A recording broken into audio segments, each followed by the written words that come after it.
స్తోత్రం. మన ప్రభువును రక్షకుడైన యేసుక్రీస్తు నామములో అందరికీ వందనాలు. Praise the lord. తల వంచుదాం, కళ్ళు మూసుకుందాం. ప్రార్థన. సకల ఆశీర్వాదముల కారణభూతుడా, ప్రియ పరలోకపు తండ్రి, పరిశుద్ధ నామమున కృతజ్ఞతా స్తుతులు స్తోత్రములు చెల్లిస్తున్నాను నాయన. ఈ ఉదయకాల సమయంలో నాయన మా మనవులు మీ సన్నిధిలో మా ప్రభా చెప్పుకుంటకు, మిమ్మల్ని ఆరాధించుటకు, కీర్తించుటకు మీరు మాకు ఇచ్చిన అవకాశాన్ని బట్టి వందనములు స్తోత్రములు నాయన. 2026 సంవత్సరం అయా మొదటి ఆదివారమున 4వ తారీఖున ఈ విధంగా మీ సన్నిధిలోనైనా కీర్తించుటకు, ఆరాధించుటకు, వాక్యాన్ని ధ్యానించుటకు, సహవాసంగా కలుసుకొనుటకు, మీ శరీర రక్త మాంసంలో పాలు పంపులు పొందడానికి అయ్యా మీరు మాకిచ్చిన ఈ ఉదయకాల సమయాన్ని బట్టి కృతజ్ఞతా స్తుతులు స్తుతులు స్తోత్రములు స్తోత్రములు నాయన. మీ రాజ్య వారసులుగా, మీ పౌరులుగా ఈ లోకంలో ప్రత్యేకించుకొని అయ్యా మీ బిడ్డలుగా నాయన తండ్రి అబ్బా అని పిలిచే భాగ్యాన్ని మీరు మాకు అనుగ్రహించినందుకే ఈ స్తోత్రములు చెల్లిస్తున్నాం. మహిమ నీకే, ఘనత నీకే, ప్రభావం మీకే చెల్లిస్తూ ఈ ఉదయకాలపు దీవెన ఆశీర్వాదములతో నాయన అయ్యా మీ సన్నిధిలో నాయన పాటలు పాడుతుండగా స్వరములను ఉంటండి. వాక్యమైన దేవా మాట్లాడండి. ఆరాధనలోను, బలారాధనలోను, ఆఖరి ప్రార్థన ఆశీర్వాదం వరకు నాయన మీరు అధ్యక్షత వహించి నడిపించి మహిమ పొందమని వచ్చిన బిడ్డలను బట్టి వందనాలు చెల్లిస్తున్నాను. వస్తున్న వారు త్వరగా రావడానికి నాయన వారిని కూడా అడ్లు ఆటంకాలు తొలగించి త్వరగా రాగలగడం సహాయం చేయండి. పరిశుద్ధాత్మను సహాయం కోరుకుంటూ ఘనత మహిమ ప్రభావాలు మీకే ఆరోపించుకుంటూ మా రక్షకుడు ప్రభు యేసు నామమున ప్రార్థించి వేడుకొంచున్నాం పరమ తండ్రి. ఆమేన్. హల్లెలూయా. యేసయ్యా నా హృదయ స్పందన నీవేనే.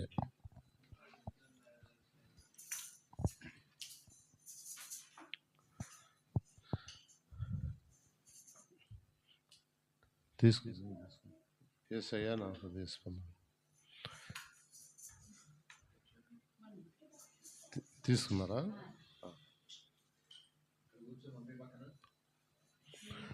యేసయ్యా నా హృదయ స్పందన నీవే కదా. యేసయ్యా నా హృదయ స్పందన నీవే కదా. విశ్వమంతా నీ నామము గణనీయము, విశ్వమంతా నీ నామము గణనీయము. యేసయ్యా నా హృదయ స్పందన నీవే కదా. యేసయ్యా నా హృదయ స్పందన నీవే కదా. నీవు కనిపించని రోజున ఒక క్షణమొక యుగముగా మారెని. నీవు కనిపించని రోజున ఒక క్షణమొక యుగముగా మారెని.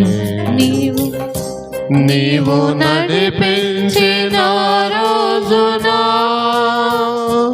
యుగ యుగాల తలపు మది నిండిని. నీవు నడిపించిన రోజున యుగ యుగాల తలపు మది నిండిని. యుగ యుగాల తలపు మది నిండిని. యేసయ్యా నా హృదయ స్పందన నీవే కదా. నీవు మాట్లాడని రోజున నా కనులకు నిద్ర కరువాయనే. నీవు మాట్లాడని రోజున నా కనులకు నిదుర కరువాయనే. నీవు పెదవిప్పిన రోజున నీ సన్నిధి పచ్చిక బయలాయనే. నీవు పెదవిప్పిన రోజున నీ సన్నిధి పచ్చిక బయలాయనే. నీ సన్నిధి పచ్చిక బయలాయనే. యేసయ్యా నా హృదయ స్పందన నీవే కదా. నీవు వరునిగా విచ్చేయు వేళ నా తలపుల పంట పండునే. నీవు వరునిగా విచ్చేయు వేళ నా తలపుల పంట పండునే. వధువునై నేను నిన్ను చేరగా యుగ యుగాలు నన్నేలు కొందువనే. వధువునై నేను నిన్ను చేరగా యుగ యుగాలు నన్నేలు కొందువనే. యుగ యుగాలు నన్నేలు కొందువనే. యేసయ్యా నా హృదయ స్పందన నీవే కదా. యేసయ్యా నా హృదయ స్పందన నీవే కదా.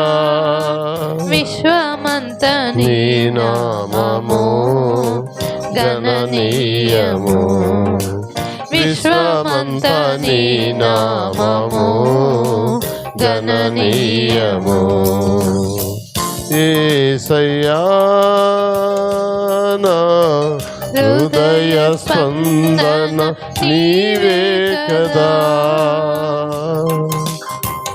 హల్లెలూయా.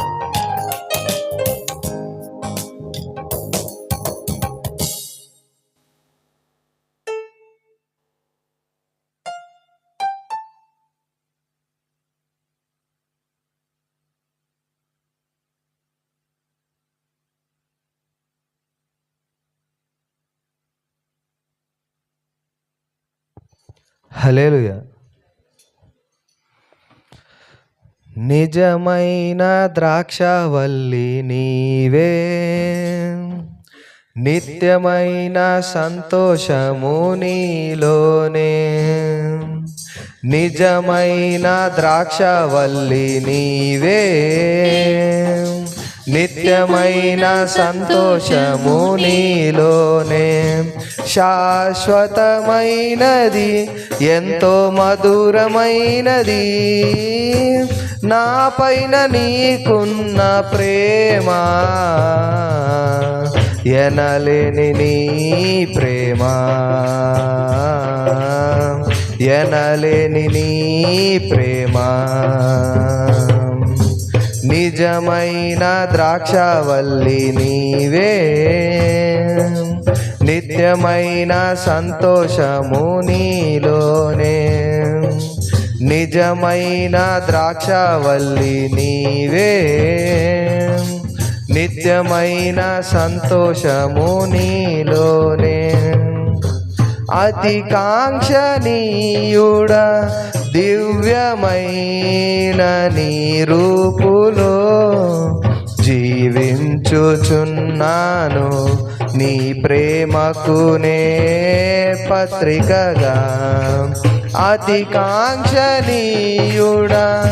దివ్యమైన నీ రూపులో జీవించుచున్నాను. నీ ప్రేమకునే పత్రికగా శిథిలమయ్యుండగా నన్ను నీదు రక్తముతో కడిగి నీ పోలికగా మార్చినావే నా యేసయ్యా. శిథిలమయ్యుండగా నన్ను నీదు రక్తముతో కడిగి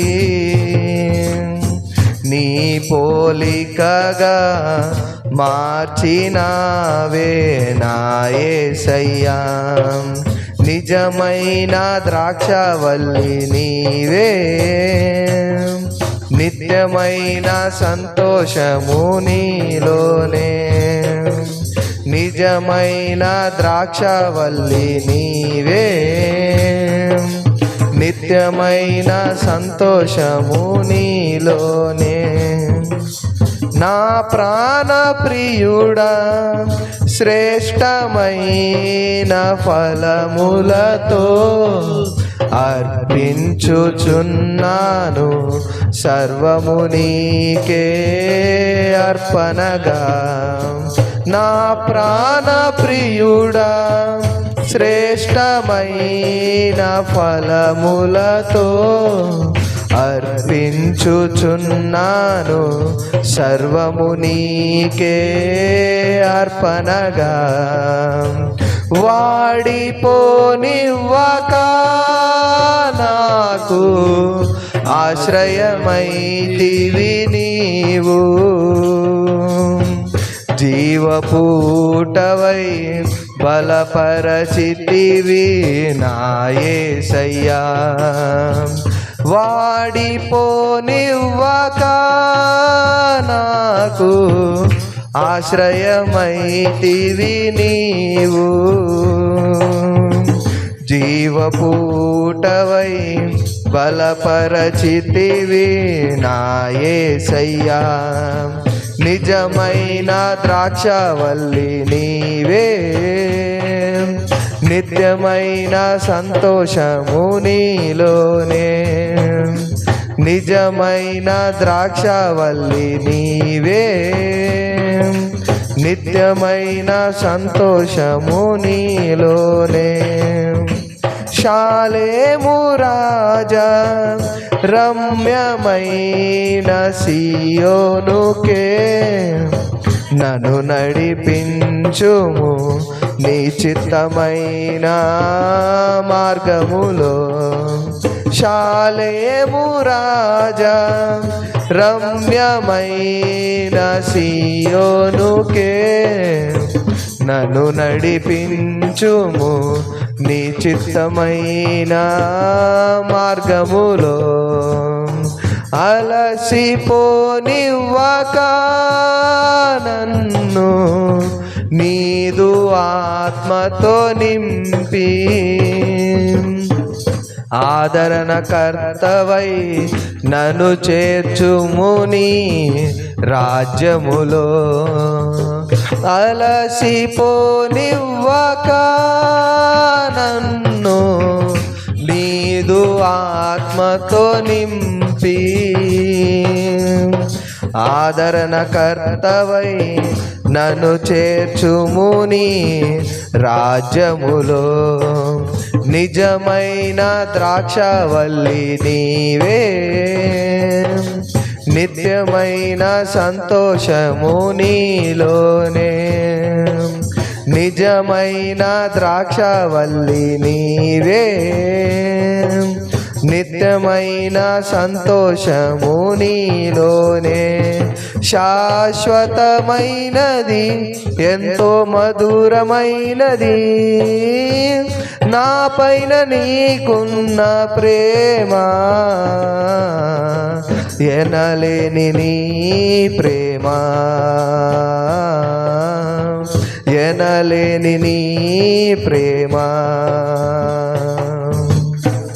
హల్లెలూయా.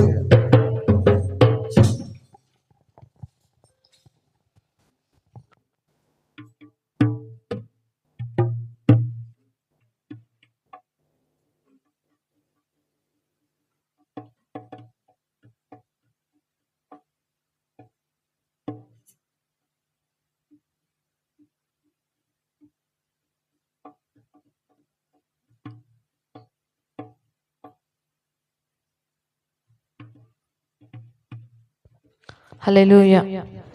దేవుని నామానికి మహిమ కలుగును గాక.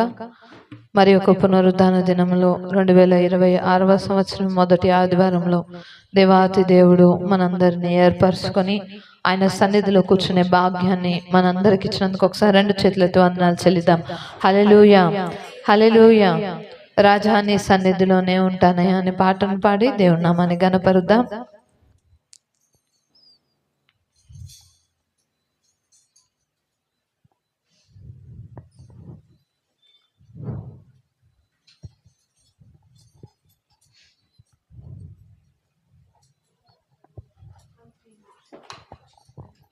రాజా నీ సన్నిధిలోనే ఉంటానయ్యా, మనసారా ఆరాధిస్తూ బ్రతికేస్తానయ్యా.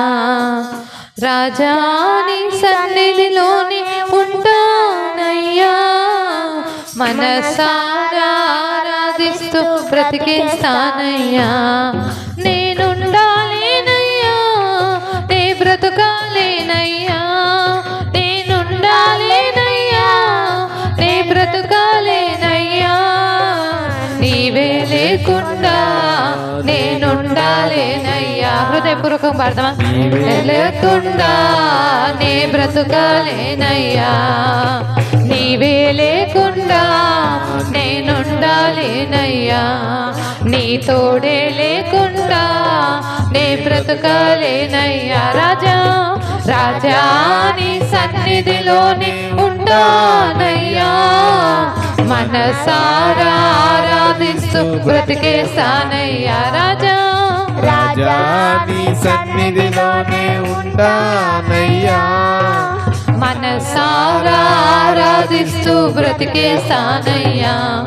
నీ సన్నిధానములో సంపూర్ణ సంతోషం ఆరాధించుకునే విలువైన అవకాశం. పాదం స్వరాలతి చప్పట్లు కొట్టు హృదయపూర్వకంగా. దేవాతి దేవుడు, అవును, ఆయన సన్నిధిలో మనకి సంతోషం ఉంది. విలువైన అవకాశం కోల్పోయినవన్నీ నాకు ఇచ్చుటకును, బాధల నుండి బ్రతికించుటకును. నమ్మి పాడదామా? అవునయ్యా, నేను కోల్పోయినవన్నీ మరలా నాకు ఇస్తావయ్యా. బాధల నుండి బ్రతికించుటకును, నీవే రాకపోతే నేనేమైపోదును. అవునయ్యా, నీవే రాకపోతే నేనేమైపోదు. నేనుండాలేనయ్యా, నేనుండాలేనయ్యా, నే బ్రతుకాలేనయ్యా, నేనుండాలేనయ్యా, నే బ్రతుకాలేనయ్యా. నీవే లేకుండా నేనుండాలేనయ్యా, నీ తోడే లేకుండా నే బ్రతుకాలేనయ్యా.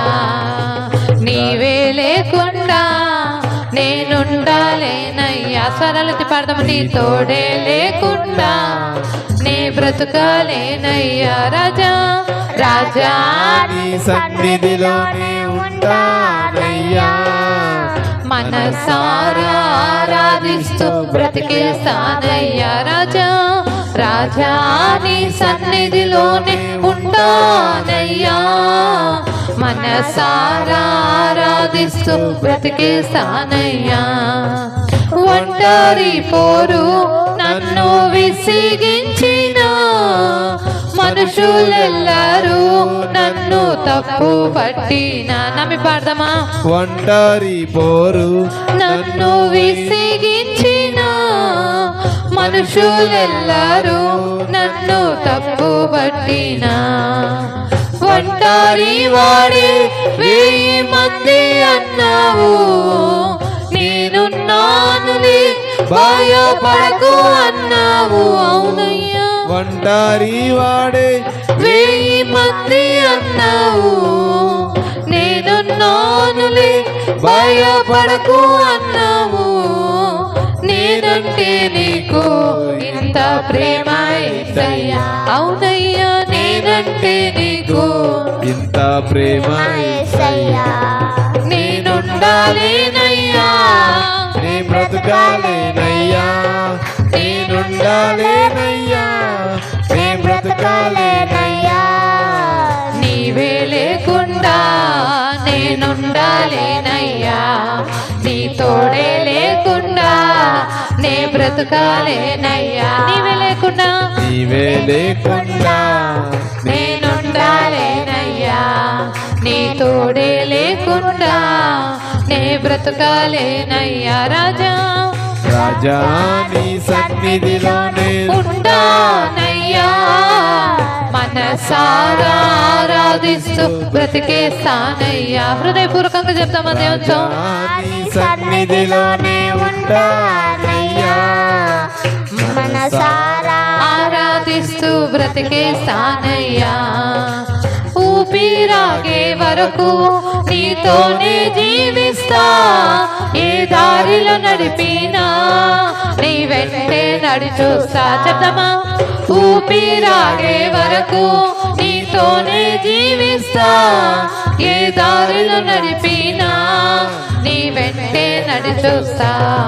విశ్వానికి కర్త నీవే నా గమ్యము, నీ బాటలు నడుచుట నాకెంతో ఇష్టము.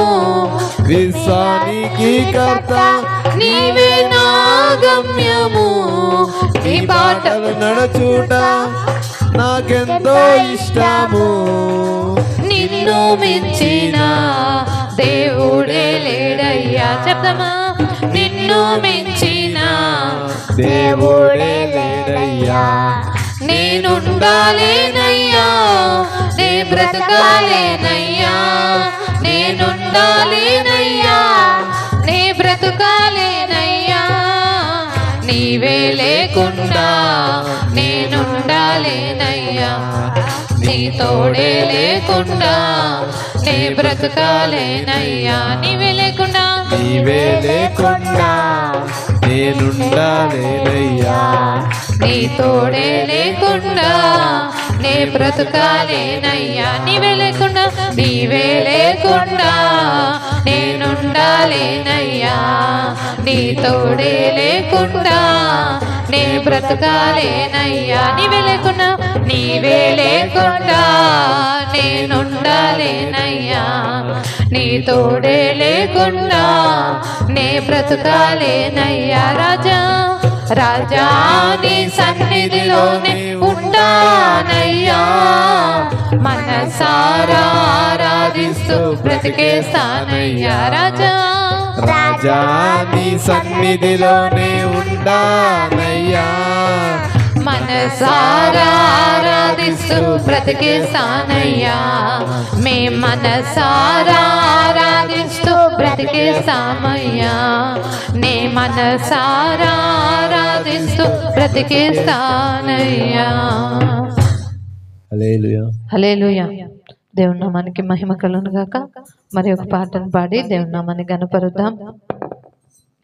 జీవనదిని నా హృదయంలో ప్రవహింపజేయమయ్యా అని పాటను పాడి దేవుని నామాన్ని గణపరుద్దాం. ఎంతమందికి వచ్చు జీవనదిని నా హృదయంలో పాట? అందరికి వచ్చు కదా. మరి హృదయపూర్వకంగా మనసారా ఆయన నామాన్ని గణపరుస్తూ ఆయన నామాన్ని హెచ్చిస్తూ పాడదాం. జీవనదిని నా హృదయములో ప్రవహింపజేయుమయ్యా. స్వరాలెత్తి అందరం కలిసి పాడదామా? జీవనదిని నా హృదయములో ప్రవహింపజేయుమయ్యా. శరీర క్రియలన్నీయు నాలో నశింపజేయుమయ్యా. రెండోసారి మీరు పాడాలి. స్వరాలెత్తి. నాలో నశింపజేయుమయ్యా. జీవనదిని నా హృదయములో ప్రవహింపచేయుమయా. స్వరాలెత్తి పాడదామా దేవుని సన్నిధిలో. జీవనదిని నా హృదయములో ప్రవహింపచేయుమయా. బలహీన సమయములో నీ బలము ప్రసాదించుము. బలహీన సమయములో నీ బలము ప్రసాదించుము. జీవనదిని నా హృదయములో ప్రవహింపచేయుమయా. స్వరాలెత్తి పాడదాం. జీవనదిని నా హృదయములో ప్రవహింపచేయుమయా. ఎండిన ఎముకలన్నీయు తిరిగి జీవింపచేయుమయా. ఎండిన ఎముకలన్నీయు తిరిగి జీవింపచేయుమయా. జీవనదిని నా హృదయములో ప్రవహింపచేయుమయా. పాడదామా స్వరాలెత్తి. జీవనదిని నా హృదయములో ప్రవహింపచేయుమయా. ఆత్మీయ వరములతో నన్ను అభిషేకం చేయుమయా.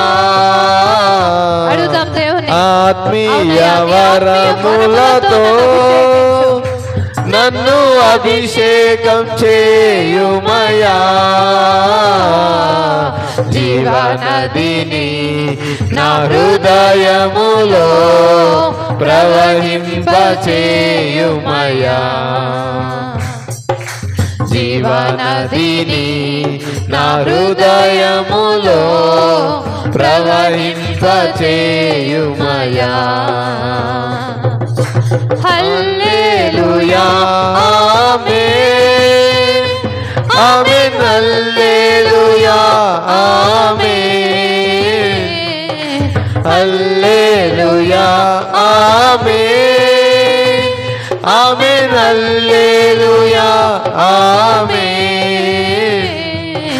జీవనదిని నా హృదయములో ప్రవహింపచేయుమయా. అవునేసయ్యా. జీవనదిని నా హృదయములో ప్రవహింపచేయుమయా. జీవనదిని. జీవనదిని నా హృదయములో ప్రవహింపచేయుమయా. మరొకసారి పాడదామా. జీవనదిని నా హృదయములో ప్రవహింపచేయుమయా. నాలో ప్రవహింపచేయుమయా. మాలో ప్రవహింపచేయుమయా. హల్లెలూయా.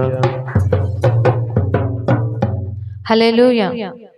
దేవుని నామానికి మహిమ కలుగును గాక. మరి 2026వ సంవత్సరంలో మనం దేవుణ్ణి ఏమడగాలి? శరీర క్రియలన్నీ నాలో పాడాము. మరి హృదయపూర్వకంగా ఎంతమంది అనుకున్నాం? మరి మనం అందరము మన న్యూ ఇయర్ రోజు ఒక తీర్మానం తీసుకున్నాం కదా, 10:30 కల్లా మనం అందరం ఎక్కడ ఉండాలని? మందిరంలో ఉండాలని. చాలా వరకు మీలో ప్రయత్నించారు. మరి దేవుడు మిమ్మల్ని ఇంకా ప్రోత్సహించి మరి వచ్చే ఆదివారానికి 10:30 కల్లా మనం అందరం దేవుని మందిరంలో ఉందుము గాక. ఆమేన్. హల్లెలూయా.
దేవునికి స్తోత్రం.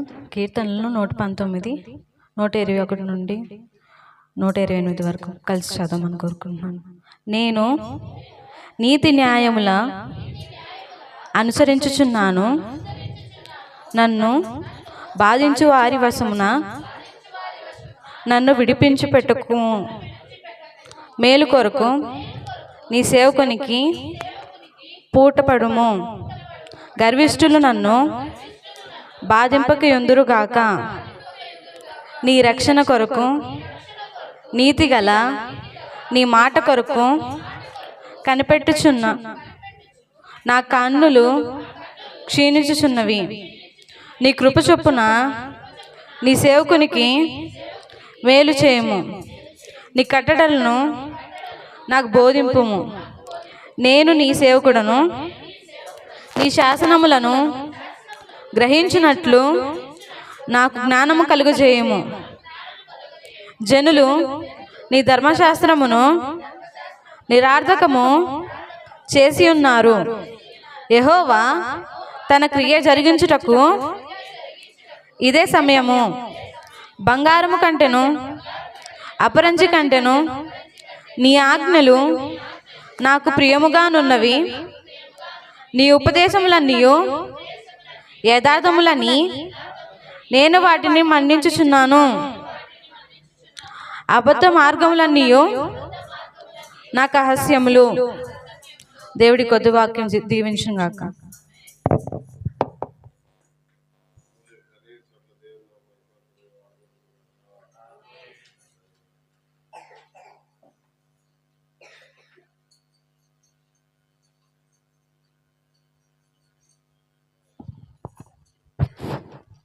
హల్లెలూయా, హల్లెలూయా. మరి సంతోషంగా ఉన్నవారందరూ ఒకసారి హల్లెలూయా చెప్తారా? హల్లెలూయా. మరి శరీరపరంగా మనకి ఎన్నో బాధలు ఉండొచ్చు, కలవరాలు ఉండొచ్చు, దుఃఖాలు ఉండొచ్చు. అయితే దేవుని మందిరానికి వచ్చినప్పుడు వాటన్నిటిని విడిచిపెట్టి దేవుని సన్నిధిలో మనం ఆనందించగలిగితే మన స్థితిగతులను మార్చగలిగిన దేవుడు ఆయన. హల్లెలూయా. మరి భక్తుడు ఇక్కడ అంటున్నాడు, నేను నీతి న్యాయములను అనుసరించుచున్నాను, నన్ను బాధించు వారి వశమున నన్ను విడిచిపెట్టకము. మేలు కొరకు నీ సేవకునికి పూడపడము. గర్విష్ఠులను నన్ను బాధింపక యుందురుగాక. ఇక్కడ భక్తునికి దుఃఖం వచ్చినప్పుడు కూడా భక్తుడు ఏం చేయట్లేదంట, దేవుని నామాన్ని అవమానపరచట్లేదు, కానీ మరి దేవుణ్ణి అడుగుతున్నాడు. ఏమని అడుగుతున్నాడు? అయ్యా, నేను నీ నీతి న్యాయములను అనుసరించుచున్నాను కదా, నన్ను బాధించు వారి వశమున నన్ను విడిచిపెట్టకము. హల్లెలూయా. అంటే భక్తుడు ఇక్కడ బాధలో ఉన్నాడు, దుఃఖంలో ఉన్నాడు, కానీ దేవుణ్ణి ఏమడుగుతున్నాడు? అయ్యా, నేను నీ నీతిని నీ న్యాయాన్ని నేను అనుసరిస్తాను కాబట్టి నన్ను బాధ పెట్టే వారి చేతిలో నన్ను విడిచిపెట్టద్దు. ఈరోజు ఆ మాట మనం చెప్పగలమా దేవునితో? ఈరోజు మనకు కూడా బాధలు వస్తున్నాయి, మనకు కూడా దుఃఖం వస్తుంది, మనకు కూడా కన్నీరు వస్తుంది, కానీ నీవు దేవుని సన్నిధిలో ఇక్కడ భక్తుడు అన్నట్టు అనగలవా?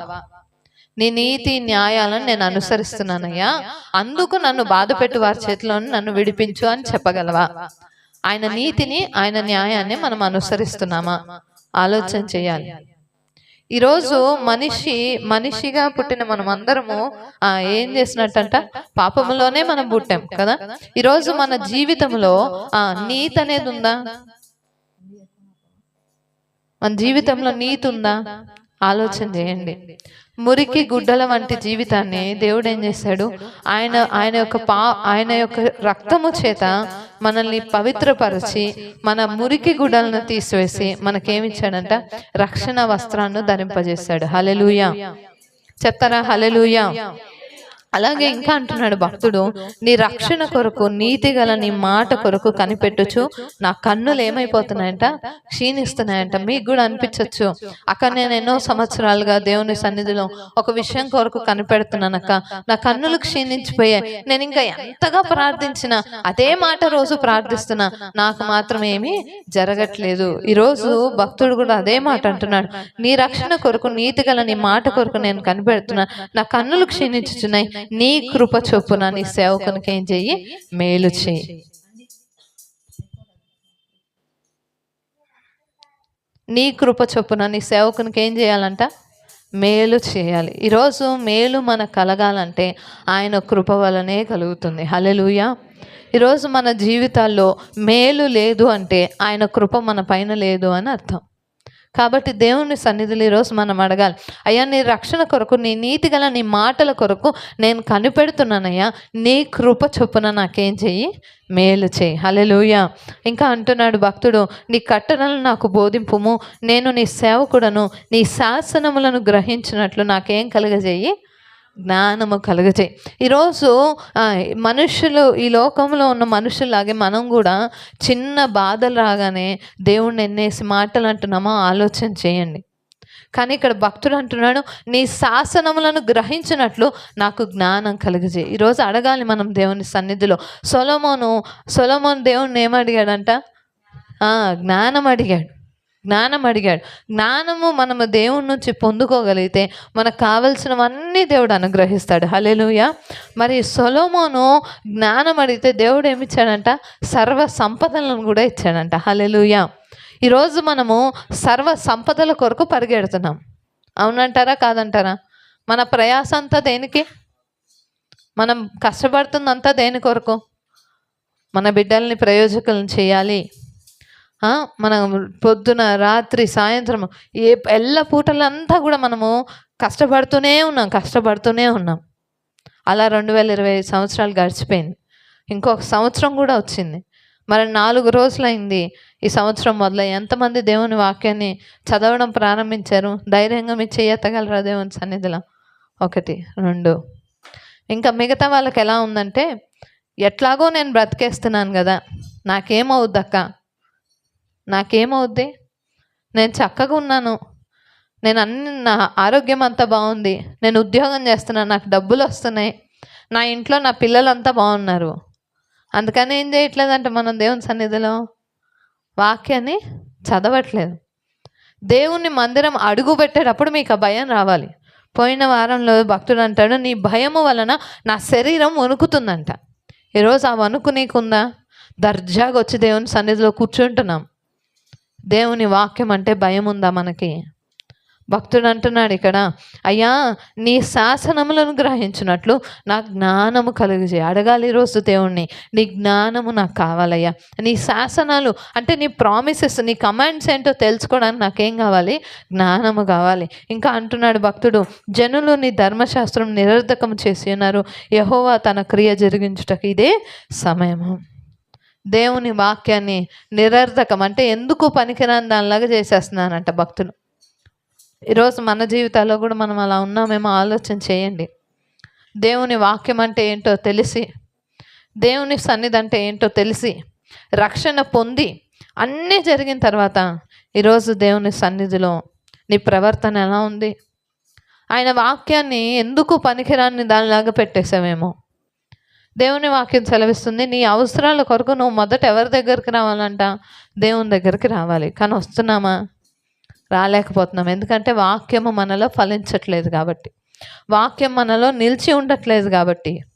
మన బిడ్డలు చదువుకుంటున్నారా, కాలేజీలకు వెళ్తున్నారా, స్కూళ్ళకి వెళ్తున్నారా, ఇదే ఆలోచన ఉంది. కానీ దేవుని వాక్యం చదువుతున్నారా, దేవునిలో ఎదుగుతున్నారా, మోకాళ్ళ ప్రార్థన నేర్చుకుంటున్నారా? అడుగుతున్నామా? ఆలోచన చేయాలి దేవుని సన్నిధిలో. ఆయన వాక్యాన్ని నిరర్ధకము చేస్తున్నారంట భక్తులు. ఇంకా అంటున్నాడు, బంగారు కంటేను అపరంజి కంటేను నీ ఆజ్ఞలు నాకు ప్రియముగా ఉన్నవి. ఈరోజు దేవుని వాక్యము నీకు నాకు ఎలా ఉండాలంట? ప్రియముగా ఉండాలి. ఇష్టపడాలి. ఆయన వాక్యాన్ని చదవాలంటే మనకి ఇష్టం కలగాలి. దేవుని సన్నిధికి రావాలంటే త్వరపడి రావాలి. అలా ఉండాలి మన మనస్సులో. ఇంకా అంటున్నాడు, నీ ఉపదేశములన్నీ యథార్థములని నేను వాటిని మన్నించుచున్నాను, అబద్ధ మార్గములన్నీ. భక్తునికి ఎలా ఉన్నాయంట? అబద్ధ మార్గములన్నీ ఎలా ఉన్నాయంట? చదివి చెప్పండి. నాకు అసహ్యములు. ఈరోజు దేవుని బిడ్డలుగా ఉంటున్న మనము మన దగ్గర ఎటువంటి అబద్ధ మార్గములు ఉండడానికి వీల్లేదు. హల్లెలూయా. కొంతమంది దేవుని మందిరానికి ఎందుకు రాలేదన్న అబద్ధం చెప్తారు. అలా ఎప్పుడైనా నీవు చెప్పుంటే ఆలోచన చేసుకో. ఈరోజు నుంచి విడిచిపెట్టడానికి ప్రయత్నం చేద్దాం. చిన్న చిన్న వాటికి ఇంట్లో అబద్ధాలు ఆడేస్తూ ఉంటాం, మందిరంలో సేవకుడి దగ్గర అబద్ధాలు ఆడేస్తూ ఉంటాం. ఈరోజు భక్తుడు అంటున్నాడు, అబద్ధ మార్గములన్నీ నాకు అసహ్యములు. ఈరోజు ఆ మాట మనం చెప్పగలగాలి. అబద్ధ మార్గములన్నీ ఎవరికి? ఎవరికి? నాకు. హల్లెలూయా. లేచి నిలబడదాం దేవుని సన్నిధిలో. భక్తుడు అంటున్నాడు, అయ్యా నేను నీ నీతి న్యాయములను అనుసరిస్తున్నాను కాబట్టి నన్ను బాధ పెట్టు వారి చేతిలో నుండి నన్ను విడిచిపెట్టయ్యా, వారు నన్ను విడిచిపెట్టడానికి సహాయం వచ్చే. ఈరోజు నీవు దేవుని సన్నిధిలో అడగగలవా మాట, అయ్యా నేను నీ నీతిని నీ న్యాయాన్ని నేను అనుసరిస్తున్నాను కనుక నన్ను బాధ పెట్టు వారి చేతిలో నుండి నన్ను విడిపించు ప్రభా. ఆ మాట చెప్పగలగాలంటే నీవు ఆయనలో నిలబడి ఉండాలి, ఆయనలో ఫలిస్తూ ఉండాలి, ఆయనను అనేకులకు పరిచయం చేస్తూ ఉండాలి. ఈరోజు నీ జీవితం అలా ఉందా?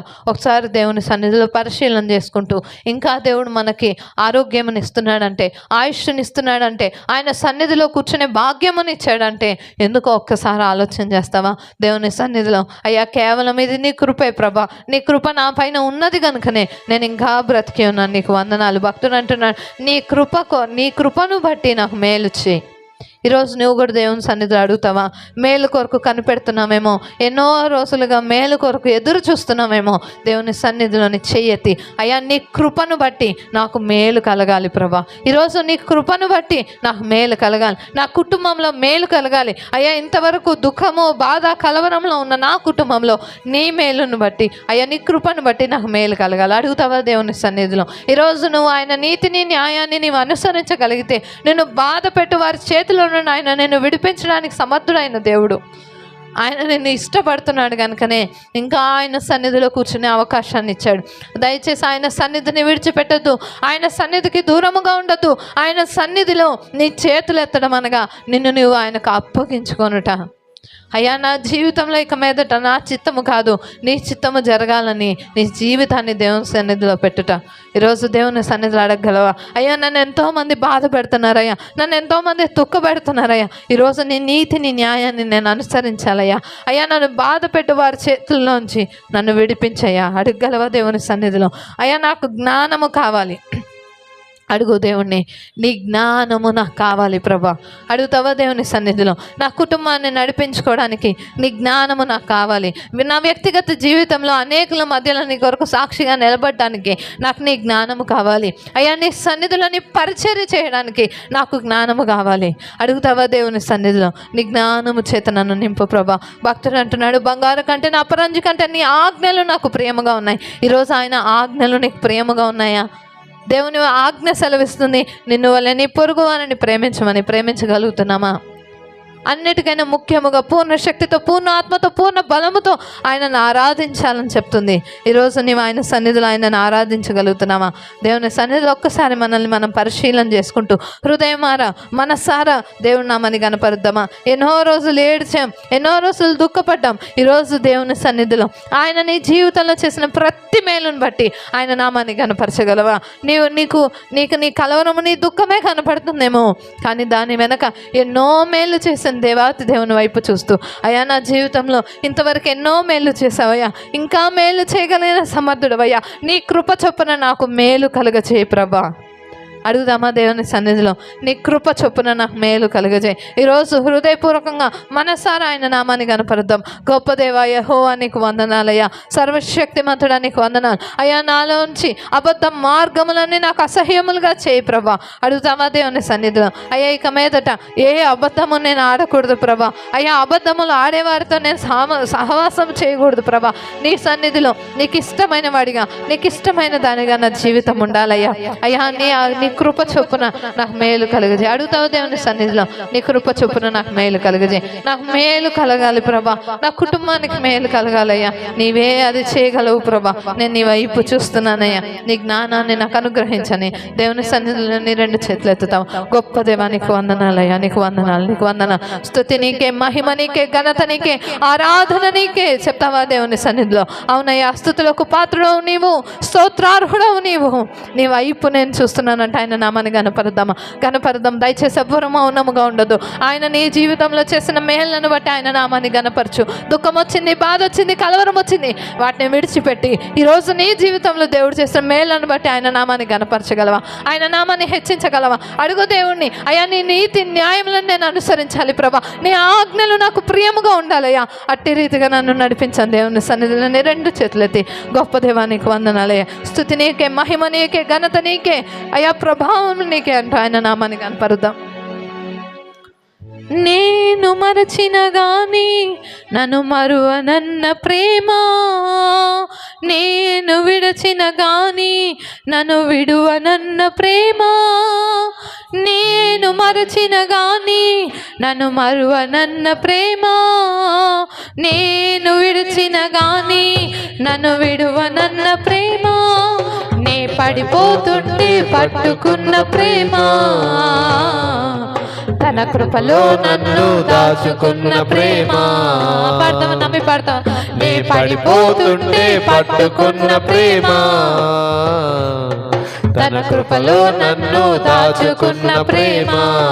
ప్రేమ ప్రేమ యేసయ్య ప్రేమ, స్వరాలెత్తి పాడదామా?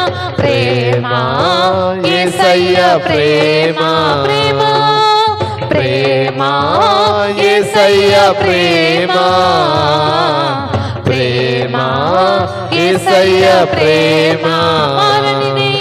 మారనిది మరువనిది వీడనిది ఎడబాయనిది, మారనిది మరువనిది వీడనిది ఎడబాయనిది, ప్రేమ యేసయ్య ప్రేమ, ప్రేమ యేసయ్య ప్రేమ, ప్రేమ యేసయ్య ప్రేమ, ప్రేమ యేసయ్య ప్రేమ.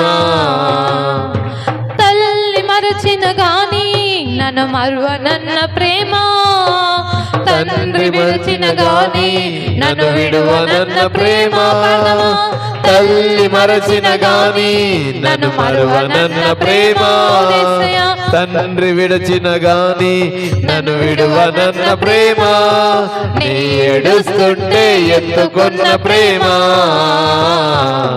తన కౌగిట్లో నన్ను దాచుకున్న ప్రేమ, నీ ఏడుస్తుంటే ఎత్తుకున్న ప్రేమ, తన కౌగిట్లో నన్ను దాచుకున్న ప్రేమ.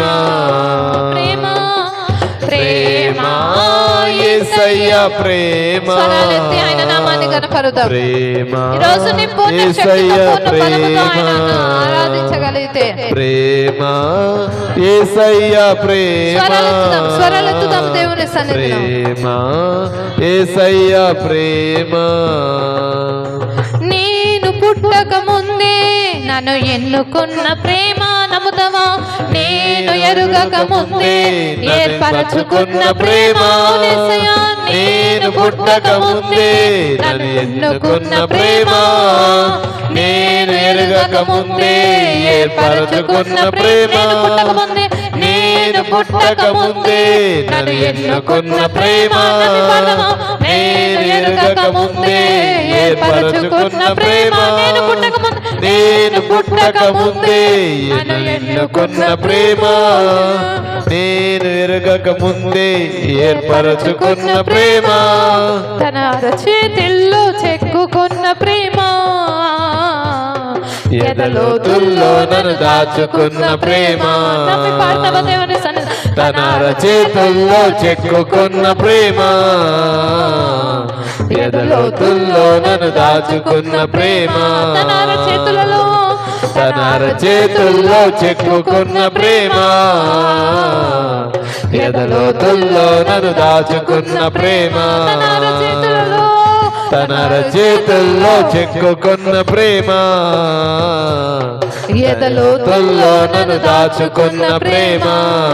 ప్రేమ ప్రేమ యేసయ్య ప్రేమ, ప్రేమ యేసయ్య ప్రేమ, ప్రేమ యేసయ్య ప్రేమ, నేను పుట్టక ముందే నన్ను ఎన్నుకున్నావు, నీకు వందనాలు నాయనా. యేసయ్య ప్రేమ.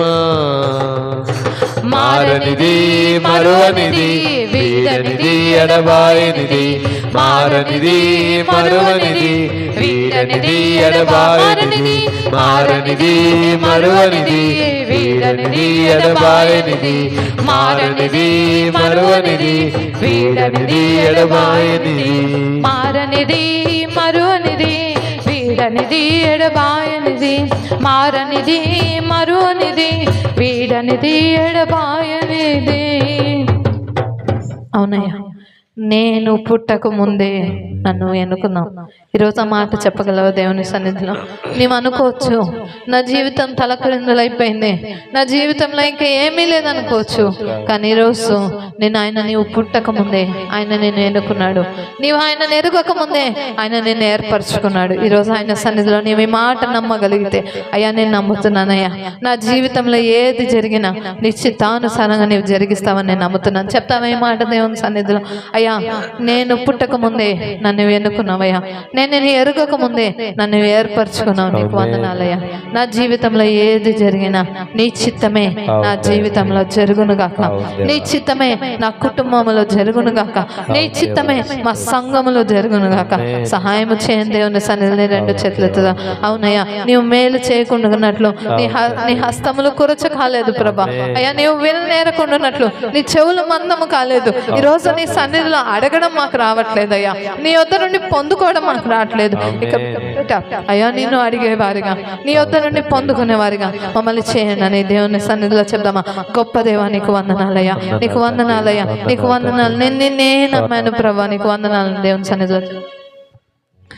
నిన్ను నమ్మినట్లు నేను వేరే ఎవరిని నమ్మలేదయ్యా,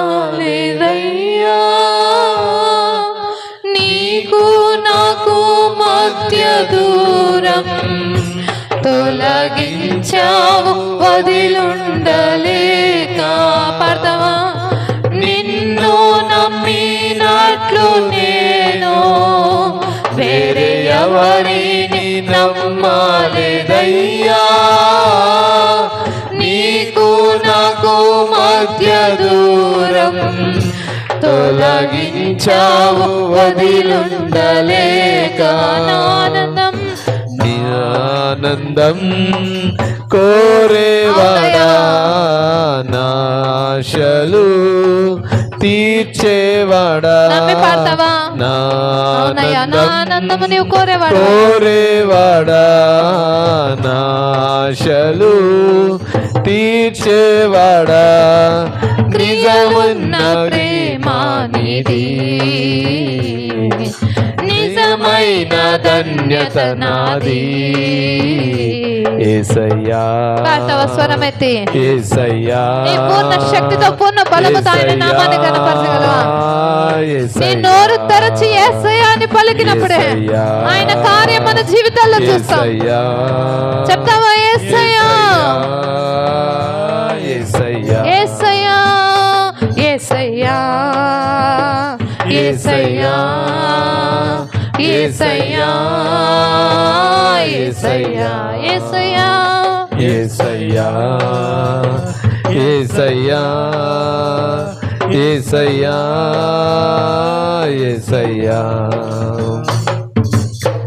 మేలు చేయక నీవు ఉండలేవయ్యా, ఆరాధించక నేను ఉండలేనయ్యా. చెప్తావు స్వరమెత్తి?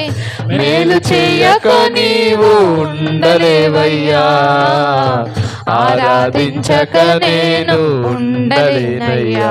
యేసయ్యా, యేసయ్యా, యేసయ్యా, యేసయ్యా, యేసయ్యా, యేసయ్యా, యేసయ్యా, యేసయ్యా, యేసయ్యా, యేసయ్యా. పాడదామా స్వరాలెత్తి? యేసయ్యా, పూర్ణ శక్తితో పూర్ణ బలముతో ఆయన నామాన్ని ఉచ్చరిస్తావా? యేసయ్యా, యేసయ్యా. అవునయ్యా, సర్వశక్తిమంతుడా, సర్వాధికారి, ఉన్నవాడా, అన్నవాడా, నీకు వందనాలయ్యా. అయ్యా, నీవు మేలు చేయకుండా ఉండలేవు ప్రభా. అయ్యా, ఈ రోజు మా జీవితంలో ఉన్న ప్రతి దుఃఖము కలవరం నీ వెరిగిన దేవుడు. అయ్యా, నీ సన్నిధిలో మా చేతులు ఎత్తుతున్నామయ్యా. నీ శాసనములు నాకు ప్రియముగా ఉండాలయ్యా. నేను నీతి న్యాయములను అనుసరించాలి ప్రభా. అయ్యా, అబద్ధ మార్గములు నాకు అసహ్యముగా ఉండాలయ్యా. ఈ రోజు నుంచి నేను నీకు ఇష్టమైన బిడ్డగా ఉండాలి ప్రభా. అయ్యా, నేను ఎల్లవేళలా ఆరాధించాలి ప్రభా. నీ సన్నిధిలో సంతోషం ఉంది, నీ సన్నిధిలో సమాధానం ఉంది, నీ సన్నిధిలో నాకు నిత్య సుఖములు ఉన్నాయి ప్రభా. నీ సన్నిధిలో నా చేతులు ఎత్తుతున్నానయ్యా. నీవు మేలు చేయకుండా విడిచిపెట్టే దేవుడు కాదయ్యా. నీకు వందనాలు. చెప్తావా దేవునితో, నీ కృప చొప్పుననే నాకు మేలు కలగాలి. అడుగుతావు ఈరోజు, నీ నోరు తెరిచి అడుగు దేవుని సన్నిధిలో, నీ కృప చొప్పున నాకు మేలు కలగాలి, నీ కృప చొప్పున నా కుటుంబంలో మేలు కలగాలి, సహాయము చేయి ప్రభా అని దేవుని సన్నిధిలోనే రెండు చేతులు ఎత్తి, అయ్యా నీ కృప చొప్పున నాకు మేలు కలగాలయ్యా. నా కుటుంబంలో ఉన్న ప్రతి కొరత, నా కుటుంబంలో ఉన్న ప్రతి లేమి, నా కుటుంబంలో ఉన్న ప్రతి అసమాధానము, నా కుటుంబంలో ఉన్న ప్రతి అనారోగ్యము ఈరోజు తీసివేయబడాలయ్యా. నీ కృప చొప్పున నాకు మేలు కావాలి. అడుగుతావా దేవుని సన్నిధిలో, ఆత్మీయంగా నాకు మేలు కావాలి, ఆరోగ్యపరంగా నాకు మేలు కావాలి, సహాయం చేయి ప్రభా. ఆరాధన హృదయపూర్వకంగా మనసారా ఆయన వైపు చూస్తూ, అయ్యా నా ఆరాధన నీకే ప్రభా, నా ఆరాధనకి యోగ్యుడవు నీవయ్యా, నా మహిమ నీకే ప్రభా, ఘనత నీకే ప్రభా, స్తుతులు నీకే, ప్రభావములు నీకే, నా జీవితంలో సహాయము చేస్తున్నవాడా నీకు వందనాలంటూ ఆయన నామాన్ని కనపరుద్దాం. గొప్ప దేవా నీకు వందనాలయ్యా, నీకు వందనాలయ్యా. ఈరోజు నీవు పుట్టక ముందే నేను ఏర్పరచుకున్న దేవుడు ఆయన వైపు చూస్తూ, అవును ఆయన నన్ను ఏర్పరచుకున్నావు, నీకు వందనాలంటూ హృదయపూర్వకంగా చెప్దామా. నేను పుట్టక ముందే నన్ను ఎన్నుకున్న ప్రేమ, స్వరలితుదాం. నేను ఎరుగక ముందే ఏర్పరచుకున్న ప్రేమ. నమ్మి పాడదామా. నేను పుట్టక పూర్ణ శక్తితో ఈ మాట చెప్తావు దేవునితో. ఎన్నుకున్న ప్రేమ, నేను ఎరుగక ముందే ఏర్పరచుకున్న ప్రేమ, తన చేతుల్లో చెక్కుకున్న ప్రేమ, ఎదలోతుల్లో నన్ను దాచుకున్న ప్రేమ. నమ్మి పాడతావా. అవునయ్యా, నీ హృదయంలో నన్ను దాచుకున్నావు. తన చేతుల్లో చెక్కుకున్న ప్రేమ, ఎదలోతుల్లో నన్ను దాచుకున్న ప్రేమ. మారనిది మారనిది మరువనిది, వీడనిది ఎడబాయనిది. అవునేసయ్యా, మారనిది నీ ప్రేమ మమ్మల్ని మర్చిపోలేదే, నీకు వందనాలు. వీడనిది ఎడబాయనిది. ప్రేమ ప్రేమ యేసయ్యా ప్రేమ, ప్రేమ యేసయ్యా ప్రేమ. హృదయపూర్వకంగా చెప్తావా. ప్రేమ యేసయ్యా ప్రేమ, ప్రేమ యేసయ్యా ప్రేమ. అవునయ్యా, దేవుని సన్నిధిలో మోకాలు వేయగలను. అందరం మోకాలు వేద్దామా. 2026వ సంవత్సరము మనకు, మన కుటుంబాలకు, మన సంఘానికి ఆశీర్వాదకరంగా చేయాలని దేవుడు ఆశపడుతున్నాడు. ఈరోజు ఈ మొదటి ఆదివారం నువ్వు దేవునికి పూర్తిగా అప్పగించుకోగలిగితే, మనుషులు ఎవ్వరిని చూడొద్దు. ఎవరు మోకాళ్ళు వేసైనా మోకాళ్ళు వేయలేదు, నీకు అవసరం లేదు. నీ మోకాళ్ళలో శక్తి ఉంటే, నీవు మోకాళ్ళు వేయగలిగితే దేవుని సన్నిధిలో మోకాళ్ళు వేద్దాం. దేవుని సన్నిధిలో మోకాళ్ళు వేద్దాం. అవునయ్యా, నీవు గొప్ప దేవుడవయ్యా, నా పట్ల అనేకమైన మేళ్ళు చేసిన వాడవయ్యా, ఇక మీదట కూడా అనేకమైన మేలు చేయడానికి ఆశపడుతున్న వాడవయ్యా. నా జీవితాన్ని మార్చు, నా కుటుంబాన్ని మార్చు, నా కుటుంబంలో సంతోషంతో నింపు, నా కుటుంబంలో మేళ్ళతో నింపు.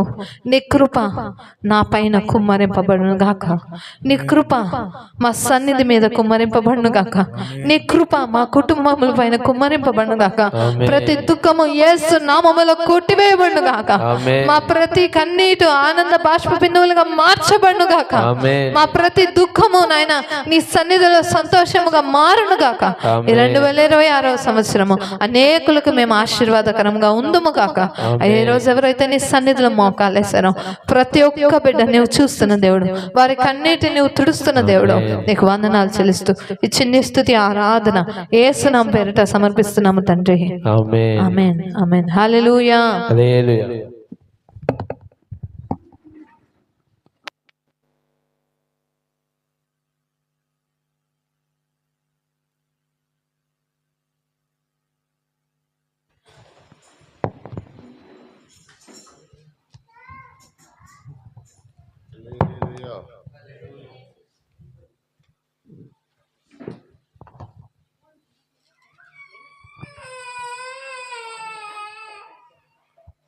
2026 సంవత్సరం 25 మనకు తెలియకుండానే అసలు అంత స్పీడ్గా జరిగిపోయింది అన్నట్టుంది.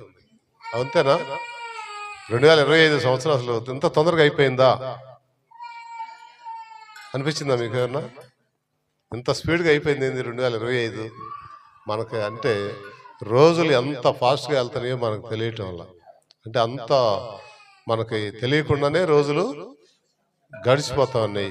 మనకు తెలియకుండానే చాలా మంది మాయమైపోతా ఉన్నారు. కాబట్టి మనం జాగ్రత్తగా ఉండాలి. మన ఆత్మీయ స్థితిని మనం జాగ్రత్తగా కాపాడుకోవాలి. దేవుని సన్నిధిలో మనము పరిశీలన చేసుకుంటూ ఉండాలి ఎప్పటికప్పుడే. ఎవరినో చూసి మనం భక్తి చేయటం కాదు, కానీ దేవుని దగ్గర మనమే ఎవరికి వారమే మనం చేసుకుంటే అది మనకు ఆశీర్వాదకరము, మనకు దీవెనకరం. అలాగే పరలోక రాజ్య పౌరత్వాన్ని మనము గ్యారెంటీగా చేసుకుంటాం. హల్లెలూయా. చూడండి, ఇర్మియా గ్రంథంలో 23వ అధ్యాయము 29వ వచనం. నా మాట అగ్ని వంటిది కాదా, బండను బద్దలు చేయు సుట్టి వంటిది కాదా. సర్వోన్నతుడా, మహోన్నతుడా, పరిశుద్ధుడా, ప్రేమ కలిగిన తండ్రి, మీ పరిశుద్ధ నామమునకు కృతజ్ఞత స్తుతులు స్తోత్రములు చెల్లిస్తున్నాం. అయ్యా, నిలబడిన దాసుడు నాయన అల్పుడు, అయోగ్యుడు, కానీ నాయన నీవు అర్హతనిచ్చి మీ పనిచ్చి మీ సాధనంగా వాడుకుంటున్నావు. అందుని బట్టి వందనాలు నాయన. అయ్యా, నన్ను మరుగుపరిచి అయ్యా నా నోటిని మీ బోరగా వాడుకొని మీరే బోధించమని మా బోధకుడువు, మా నాయకుడు నాయన, మమ్మల్ని మీకు అప్పచెప్పుకుంటూ మీరే మాతో మాట్లాడమని యేసు నామమున వేడుకొంచున్నాను తండ్రి, ఆమేన్. దేవుని మహిమ కలుగును గాక. దేవుని మాట ఏమంటున్నాడు? అగ్ని వంటిది కాదా, బండను బద్దలు చేయు సుత్తి వంటిది కాదా. సుత్తితో ఏమేమి పనులు చేస్తాం? అన్ని పగలగొట్టుతాం కదా. కాబట్టి దేవుని వాక్యం అంట మన హృదయంలో ఉన్న కఠినత్వాన్ని పగలగొట్టాలంటే మనం సిద్ధంగా ఉండాలి. అలాగే ఆయన నా మాట అగ్ని వంటిది కాదా అన్నాడు. అగ్ని వంటిది కాదా అన్నప్పుడు మనము కూడా అగ్ని ఏం చేస్తుంది? మనలో ఉన్న ఆ అగ్ని చెత్తంతా కాల్చివేస్తుంది. కాబట్టి నాలో ఉన్న చెత్తంతా కాలిపోవాలి ఆయన నీ మాటల వలన అనాలి. మనం అది ఆయన సన్నిధిలో చూసుకోవాలి. యాకోబు పత్రిక 3వ అధ్యాయంలో ఒక మాట చూడండి.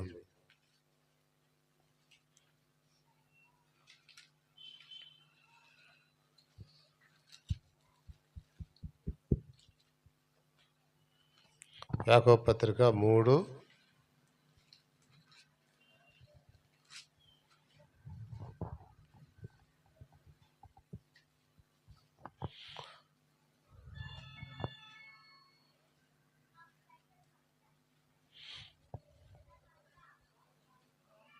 4వ వచనం చూడండి. ఓడలను కూడా చూడుడి, అవి ఎంతో గొప్పవై పెనుగాలికి కొట్టుకొని పోబడినను ఓడ నడుపు వాని ఉద్దేశము చొప్పున మిక్కిలి చిన్నదగు చుక్కాని చేత త్రిప్పబడును. అలాగుననే నాలుక కూడా చిన్న అవయవమైనను బహుగా అదిరిపడును. ఎంత కొంచెము నిప్పు ఎంత విస్తారమైన అడవిని తగలబెట్టును. నాలుక అగ్నియే. నాలుక మన అవయవములలో మన అవయవములలో ఉంచబడిన పాప ప్రపంచమై సర్వ శరీరమునకు మాలిన్యము కలగజేయుచు ప్రకృతి చక్రమునకు చిచ్చు పెట్టును. అది నరకము చేత చిచ్చు పెట్టబడును. ఏమండి, పెద్ద ఓడంట సుడిగాలి కొట్టుకొని పోతుంటే నడిపే నాయకుడు దేని మీద ఆధారపడతాడంట? చుక్కానీని బట్టి దాన్ని తిప్పుతాడంట. ఆ ఓడ గాలి కొట్టుకొని పోకుండా అంత పెద్ద ఓడ మరి ఆ చుక్కాని చేత సరిగా తిప్పుకొని ఆయన లైన్లో పోగలుగుతున్నాడు నావికుడు. అలాగే నువ్వు నేను, దేవుడు మన నోట మాట ఉంచాడు. అవునా? నా మాట అగ్ని వంటిది కాదా అన్నాడు. దేవుని మాట మనల్ని దహించి వేస్తుంది, మనలో ఉన్న కల్మషాన్ని తీసివేస్తుంది. అయితే అదే సమయంలో నీవు నేను గుర్తుపెట్టుకోవాల్సింది ఏంటంటే, నీ నోటి నుంచి కూడా మాటలు బయటకు వస్తున్నాయి, మన నోటి నుంచి కూడా మాటలు బయటకు వస్తున్నాయి. ఏమని వస్తున్నాయి? అది కొంచెము ఆ నిప్పు అంట ఎంత విస్తారమైన అడవిని కూడా, కొంచెం నిప్పే కదా, అగ్గిపుల్ల చిన్నదే, గీసేస్తే ఆ విస్తారమైన అడవి కూడా తగలబడిపోతుంది కొంచెము నిప్పు. అలాగేనంట మన నాలుక మన అంతట్లో ఎంతది? అది చిన్నది అంట, అది అదిరిపడుతుందంట. అది ఎన్నో మాటలు. అవునా? నోరు మాట్లాడుతుందంట, చెయ్యి ఊరుకోదంట. సామెత అన్నారుగా, నోరేమో నాలుక మాట్లాడుద్ది, చెయ్యేమో ఏది పడితే అది మాట్లాడితే చెయ్యి ఊరుకుంటుందా? జీపు దెబ్బలు. అంటే ఒక నాలుక మాతో మనం మాట్లాడే మాట అంట, ఎలాగైతే అడవిని కొంచెం నిప్పు తగలబెట్టుద్దో మన ఆ శరీరం అంతా కూడా, మన కుటుంబాన్ని లేక మన శరీరాన్ని కూడా తగలబెట్టేస్తుంట మన నాలుక. కాబట్టి మనం మాట్లాడే మాటలు చాలా జాగ్రత్తగా ఉండాలి. అది మన అనుభవాల్లో ఎన్నో మనం చూస్తూ ఉంటాం. కాబట్టి నాలుక అగ్నియే. నాలుక మన అవయవములలో ఉంచబడిన ప్రపంచమై సర్వ శరీరమునకు మాలిన్యం కలుగజేస్తుంది. అవునండి, మనం చాలాసార్లు నువ్వు మాటలు వినలేదు, నువ్వు నా మాట వింటే బాగుపడేది, నువ్వు ఇది, నువ్వు అది అని మనం అంటూ ఉంటాం. చాలాసార్లు అంటాము, నువ్వు పనికిరావు, నీ వల్ల కాదు, నీతో కాదు అని మనం అంటూ ఉంటాం. నీకు తెలుసా నీ వల్ల అవుద్దో కాదు? నాకు తెలుసా నా వల్ల అవుతుందో కాదు? అది దేవుని వల్ల అవుతుంది, ఆయన మీద ఆధారపడితే అవుతుంది. కానీ మనమే నిర్ణయం చేసి మనమే చెప్పేస్తూ ఉంటాం కదండి చాలాసార్లు. అలా మనం చెప్పకూడదు. ఎందుకంటే మనం దేవుని మీద నమ్ముకున్న వారం, దేవుని మీద ఆధారపడ్డ వాళ్ళం. దేవుడు దాని సమయంలో దాన్ని మనకి ఇస్తాడు. ఇప్పుడు నీ పిల్లలకు నువ్వు ప్రభు అంటాడు, నీ పిల్లలకు నువ్వు చేపను అడిగితే పామునిస్తావా? రాతిని అడిగితే రొట్టెనిస్తావా? రొట్టెని అడిగితే రాతినిస్తావా? మీరు చెడ్డవారై ఉండి మీ పిల్లలకు మీరు మంచి ఇస్తారు అని మీరు అంటున్నారు కదా. పరలోకపు తండ్రి మీకంటే శ్రేష్టమైన వాడు, ఆయన మీకు అడిగిన ఎందుకు ఇవ్వడు? కానీ మనం అడగడం చేత కాలేదు. ఏం చేత కాలేదు? అడగడం చేత కాల. ఇప్పుడు భక్తుడు అంటున్నాడు కదా, నీ ఆజ్ఞలు నేను తప్పిపోకుండాట్లుగా నాకు మేలు దయచేయమని నీ కృప చొప్పుననే కార్యం అంటాడు. నా సొంతదేమి లేదంటున్నాడు. అన్నాడు దావీదు మహారాజు. ఆయన గొర్రెలు కాసుకునేవాడు, ఆయన రాజు అయి రాజసేవ పరిపాలన చేస్తూ ఒక దేశాన్ని పరిపాలిస్తూ ఆయన అంటున్నాడు, నీ కృప చొప్పున నాకు మేలు దయచేయ అని ఆయన అంటే మనం ఎంత వాళ్ళం అసలు? అందుకని అంటాడు ఇక్కడ, నరుని జ్ఞాపకం చేసుకోవడానికి వాడు ఏ పాటి వాడయ్యా, నేను దుమ్ముని ధూళిని అంటాడు. నిజమే కదా. ఆకాశము నా సింహాసనము, భూమి పాదపీఠం అన్నాడు. ఆయన పాదపీఠం భూమి మొత్తం అయితే ఆ భూమి మీద నువ్వు నేను అసలు ఎంత నలుసు కూడా కనపడవే. అయినా నిన్ను నన్ను ఒక విలువనిచ్చి ఒక ఉన్నతమైన స్థితిలో ఆయన పెట్టి నిన్ను ఒక గొప్పగా చూడాలని చూస్తున్నాడు. అయితే మన నోటి నాలుక ద్వారా, మనం మాట్లాడే మాటల ద్వారా మనలను మనమే తగ్గించుకుంటున్నాం, మనలను మనమే తీసేసుకుంటున్నాం. అవునా? ఆయన మన లైట్ కనిపెట్టిన ఆయన ఎవరు? ఆయనేనా వాళ్ళ అమ్మగారు సాకింది? టీచరు ఈయన చదువు చెప్పడం మా వల్ల కాదు అని చెప్పి పంపిస్తే అప్పుడు ఆమె చెప్పిందంట, నీ తెలివికి వాళ్ళు చెప్పలేరయ్యా, నేను చెప్తాను నీకని ఆమె ఆయన్ని ఎంకరేజ్ చేసుకుంటూ వచ్చింది. ఇవాళ ప్రపంచానికి ఆయన లైట్ని కనుగొన్నాడు. 990 సార్లు ఫెయిల్ అయ్యాడంట లైట్ని కనుగొనే దాంట్లో. వదిలిపెట్టాడా? టీచర్లే చదువు చెప్పి మాకు చేత కదని పంపించిన ఆయన్ని వాళ్ళ తల్లి పెంపకంలో బిడ్డ ఎంత ప్రపంచానికి వెలుగుని చూపించాడు. కాబట్టి మనము మన నాలుకతోటి చాలా జాగ్రత్తగా మాట్లాడాలి.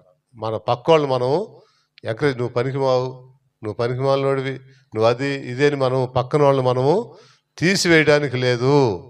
ఒకటి గుర్తుపెట్టుకోవాలి. ఎందుకంటే నువ్వు దేవుని నమ్మితే, దేవుని భయం నీకుంటే ఇతరులను నీవు గౌరవిస్తావు కానీ కించపరచవు. ఇది విశ్వాస జీవితంలో ఈ 2026లో మనం నేర్చుకోవాల్సిన మాట ఏంటంటే, ఇతరులను మనము తక్కువ ఎవరిని చూడొద్దు. వాళ్ళు ఎలాంటి వారైనా నువ్వు వాళ్ళని తక్కువ చూస్తావనుకో, నువ్వే తగ్గిపోతావు. నువ్వు ఎప్పుడైతే వాళ్ళని ఎక్కువగా చూస్తావో అప్పుడు నువ్వు హెచ్చించబడతావు. నీ గొప్పతనం అక్కడ కనపడుతుంది. చాలాసార్లు అదే మనకు తెలియక మనల్ని మనమే ఏదో చేయాలనుకుంటాం. అది చాలా పొరపాటు. అందుకని 4 అగ్ని అది ఎందుకంటాడు, ఆ ప్రపంచ చక్రమును చిచ్చు పెట్టునంట. అది నరకము చేత చిచ్చు పెట్టబడుతుందంట, నరకానికి పంపిస్తుంది అంటున్నాడు. అంత భయంకరమైంది మన నాలుక. దాంతో జాగ్రత్తగా ఉండమంటాడు. అందుకని అంటాడు, నువ్వు వినటం ఎక్కువ విను, మాట్లాడటం తక్కువ మాట్లాడమంటాడు. మనం ఒకళ్ళు వచ్చి ఎవరైనా చెప్తా ఉంటే మనం ఏం చేస్తామంటే, వాళ్ళు పూర్తిగా చెప్పేదాకా వినము, మధ్యలోనే మనం కౌంటర్ ఇస్తాం. ఇంకా వాళ్ళు చెప్పాలనుకుంది కూడా చెప్పరు. అసలు వారు పూర్తి సబ్జెక్ట్ పూర్తి అయ్యేదాకా మనం ఉండం. ఈ లోపలే మనకేదో తెలిసిపోయినట్టుగా మనం ముందే వాళ్ళకి ఆన్సర్ ఇచ్చేస్తాం. అది కరెక్ట్ కాదు కదా. వాళ్ళు చెప్పేది మొత్తం వింటే నీకు అర్థమైంది. అప్పుడు నువ్వు చెప్తే ఆ మాట ఎట్లుందంటే సమయోచితమైన మాట సామెతల్లో ఉంది.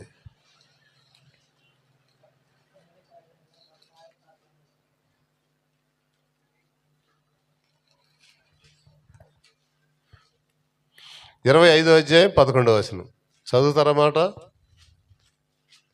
25:11 సమయోచితముగా పలకబడిన మాట చిత్రమైన వెండి పళ్ళెంలో ఉంచబడిన బంగారు పండ్ల వంటిదంట. చిత్రమైన పళ్ళెంలో పెట్టబడిన బంగారు పండ్ల వంటిదంట. మాటకి ఎంత విలువ ఉందండి. నా మాట అగ్ని వంటిది కాదు, తగలబెట్టేది అదే. మళ్ళీ ఆ మాట ఏం చేస్తుంది? మనం చెప్పే సమయోచితమైన మాట ఏం చేస్తుందంట? బంగారు విచిత్రమైన వెండి పళ్ళెములో ఉంచబడిన బంగారు పండ్ల వంటిదంట. బంగారు పండు దాంట్లో ఉందనుకో, దాన్ని ఎలా చూస్తావు? ఎంత బాగా చూస్తావు అది, అవునా కదా? బంగారాన్ని తీసుకెళ్ళి బయట పడేస్తావా? ఎక్కడ దాచిపెడతాం? ఎవరో కనపడకుండా అరమరలో, ఇంకొక అరలో లోపల దాచిపెడతాం కదా. కాబట్టి నువ్వు నేను కూడా మంచి మాటను అంత జాగ్రత్తగా మనము పట్టుకోవాలి, అంత మనలో దాచుకోవాలి. అందుకనే ఆ సామెతల గ్రంథంలోనే అంటాడు, 3వ అధ్యాయము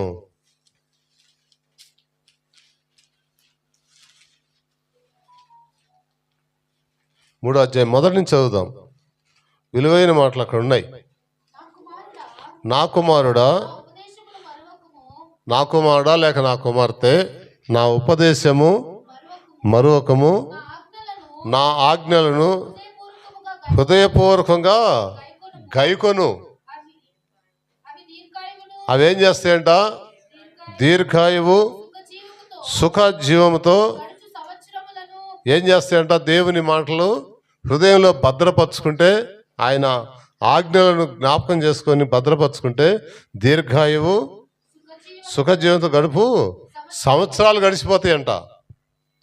దేవుని మాటలు మనకి పట్టుకుంటే అవి ఇంకేం చేస్తాయంట? అంత మాత్రం శాంతిని నీకు, నీ మనసుకు శాంతి, నీ కుటుంబంలో శాంతి.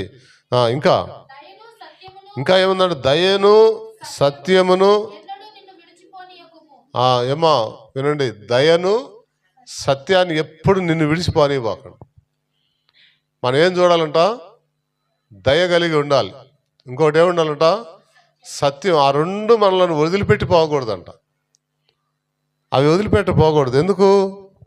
వాటిని కంఠభూషణముగా ధరించుకొనుము, నీ హృదయమును పలక మీద వాటిని రాసుకొనుము.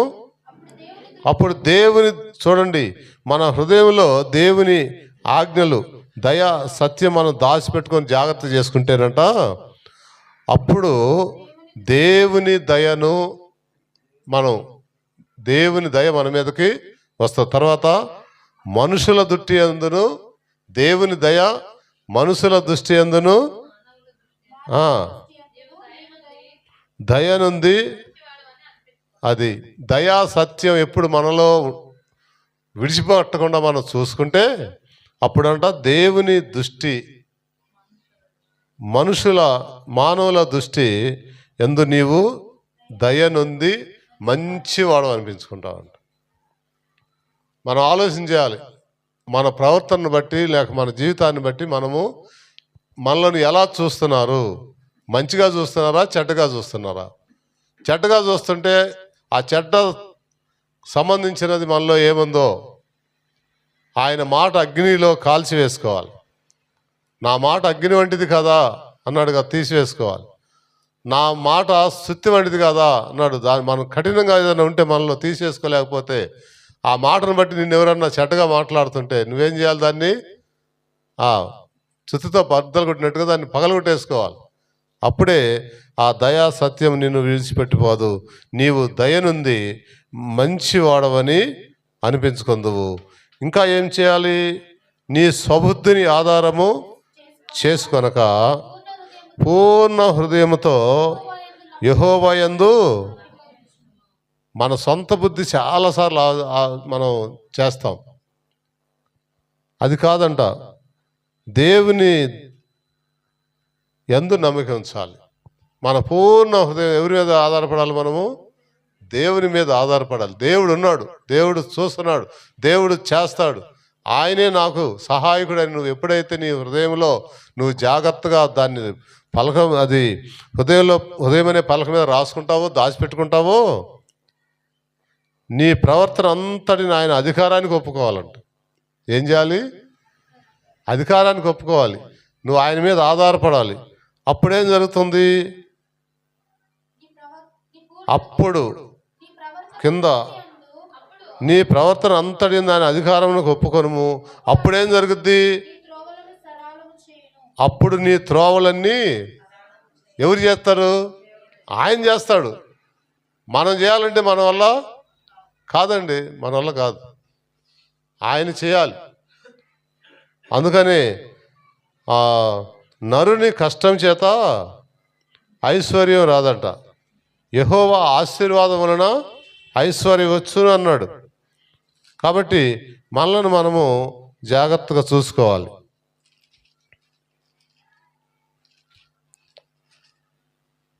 ఆ మాట కూడా చూస్తారా?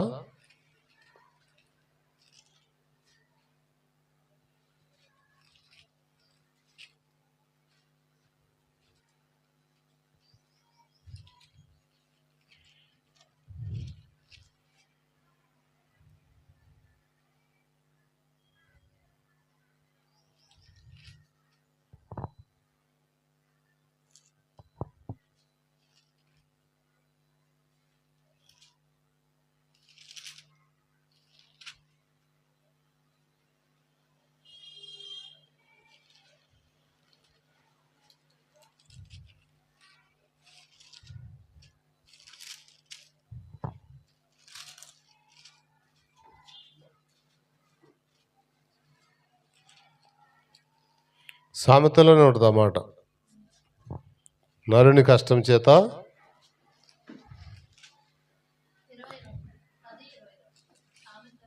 10:22 చూడండి. ఏమండి? ఏంటంట? యెహోవా ఆశీర్వాదము ఐశ్వర్యం ఇస్తుంది, నరుల కష్టం చేత అది మనం ఏదో చేసేయాలి, ఏదో చేయాలి అని మనము నిద్ర లేకుండా మనం పరిగెత్తుతూ ఉంటాం. రాత్రి పగళ్ళు పరిగెత్తి ఏముంది, చివరికి మన ప్రాణమే మనకు పోద్ది. కానీ ఆయన అన్నాడు, పగలంతా పనిచేయి, రాత్రి అంతా నిద్రపో, 6 రోజులు పనిచేయి, 7వ రోజున విశ్రాంతి తీసుకో, విశ్రాంతి దినమున నా సన్నిధిలోకి వచ్చి ప్రశాంతంగా ఉండు అని చెప్తే అవన్నీ పక్కన పెట్టేస్తాం, స్వబుద్ధిని ఆధారం చేసుకుంటాం, యెహోవా మీద ఆయన అధికారానికి ఒప్పుకోం. అప్పుడే మనం దెబ్బలు తినడం కారణం ఏంటంటే ఒక్కటే, మనం స్వబుద్ధి మనం ఆధారం చేసుకోవటమే. మనం ఏదో చేసేద్దాం అంటే అదేమి కాదు. ఎవరి ఆశ్రయం కావాలి? యెహోవా ఆశీర్వాదం కావాలి. అందుకనే యాకోబు అంటాడు, ఆయన మరి తండ్రి నుంచి పారిపోతున్నప్పుడు అక్కడ రాయి తలగడగా పెట్టుకొని పడుకుంటాడు. దేవదూతల పైకి నిచ్చిన ఎక్కి దిగడం చూస్తాడు. అప్పుడు దేవుడు అంటాడు, నేను నీ తండ్రి అబ్రహాము ఇస్సాకు దేవుడను, నిన్ను ఆశ్రయిస్తాను, నిన్ను దీవిస్తాను, నువ్వు పోయిన చోటల్లా చేస్తానంటే, అయ్యా నేను పోయిన నాకు కూడు గుడ్డ ఉంటే చాలా. ఈయన మళ్ళీ ఆయన అడుగుతాడు, సబుద్ధి ఆధారం చేసుకున్నందుకు. ఆడ 20 సంవత్సరాలు ఎక్కడ మామ పేరేంది? ఆయన పేరే లాభాలు చూసుకునేవాడే, అవునా కదా? 10 సార్లు ఆయన జీతం మార్చాడు. 14 సంవత్సరాలు ఆయన చేత ఆ కూతుళ్ళ కోసం 14 సంవత్సరాలు ఎట్టి చాకరీ చేయించుకున్నాడు.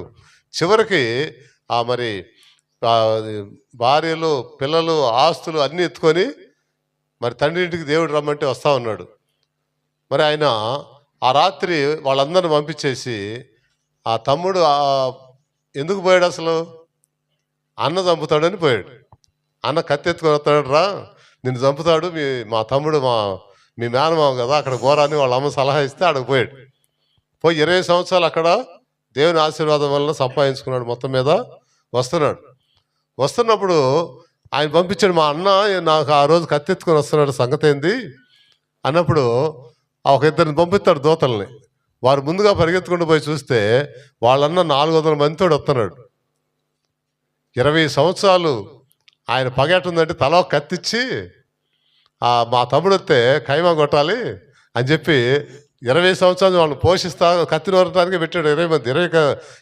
400 మందిని వాళ్ళు అవి పట్టుకొని వస్తుంటే చూసి ఈయన భయపడిపోయి ఆ ఎబ్బేకి రేవుకాడనే ఆయన మొత్తాన్ని పంపించేసి ఈయన ఆగిపోయి అక్కడ ఏమడుగుతున్నాడు,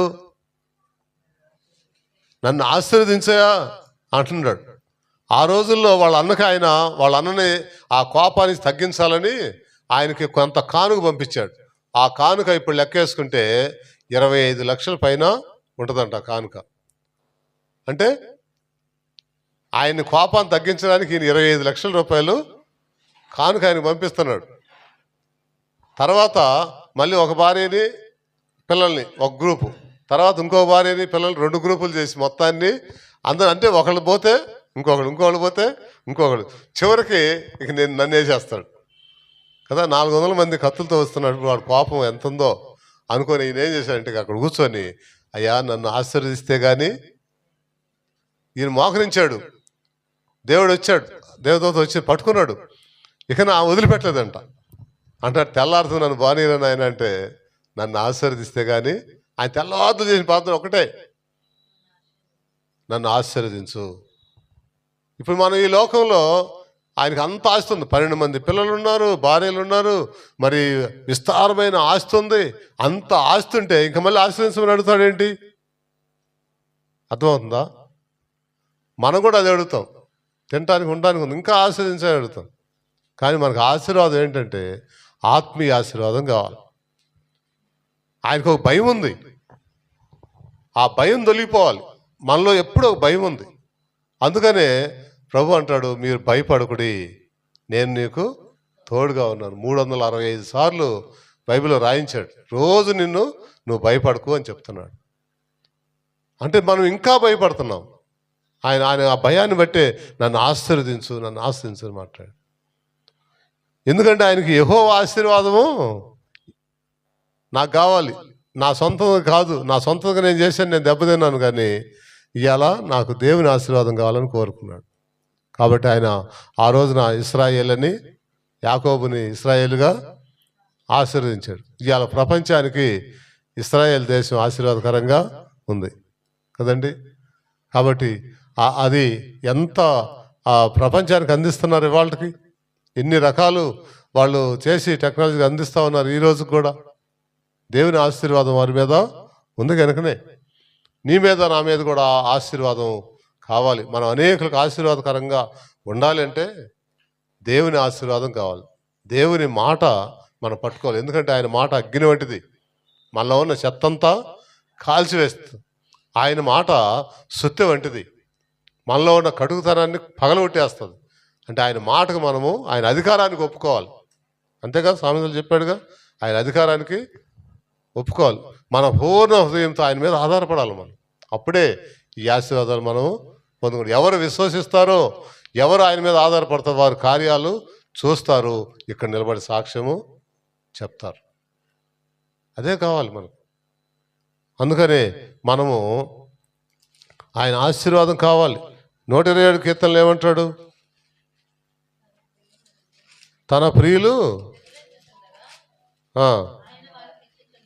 ఏమండి, మనం రాత్రి పగలు నిద్ర లేకుండా కింద మీద పడుతూ ఉంటాం. అయితే ఇక్కడ చూడండి, మీరు ఏకూనే లేచి చాలా రాత్రి అయిన తర్వాత ఏమండి ఒక్కొక్కరికి ఏకుందాం లేస్తారు. రాత్రి 12 గంటల నిద్రపోకుండా ఉంటే చివరికి ఏమవుతుంది?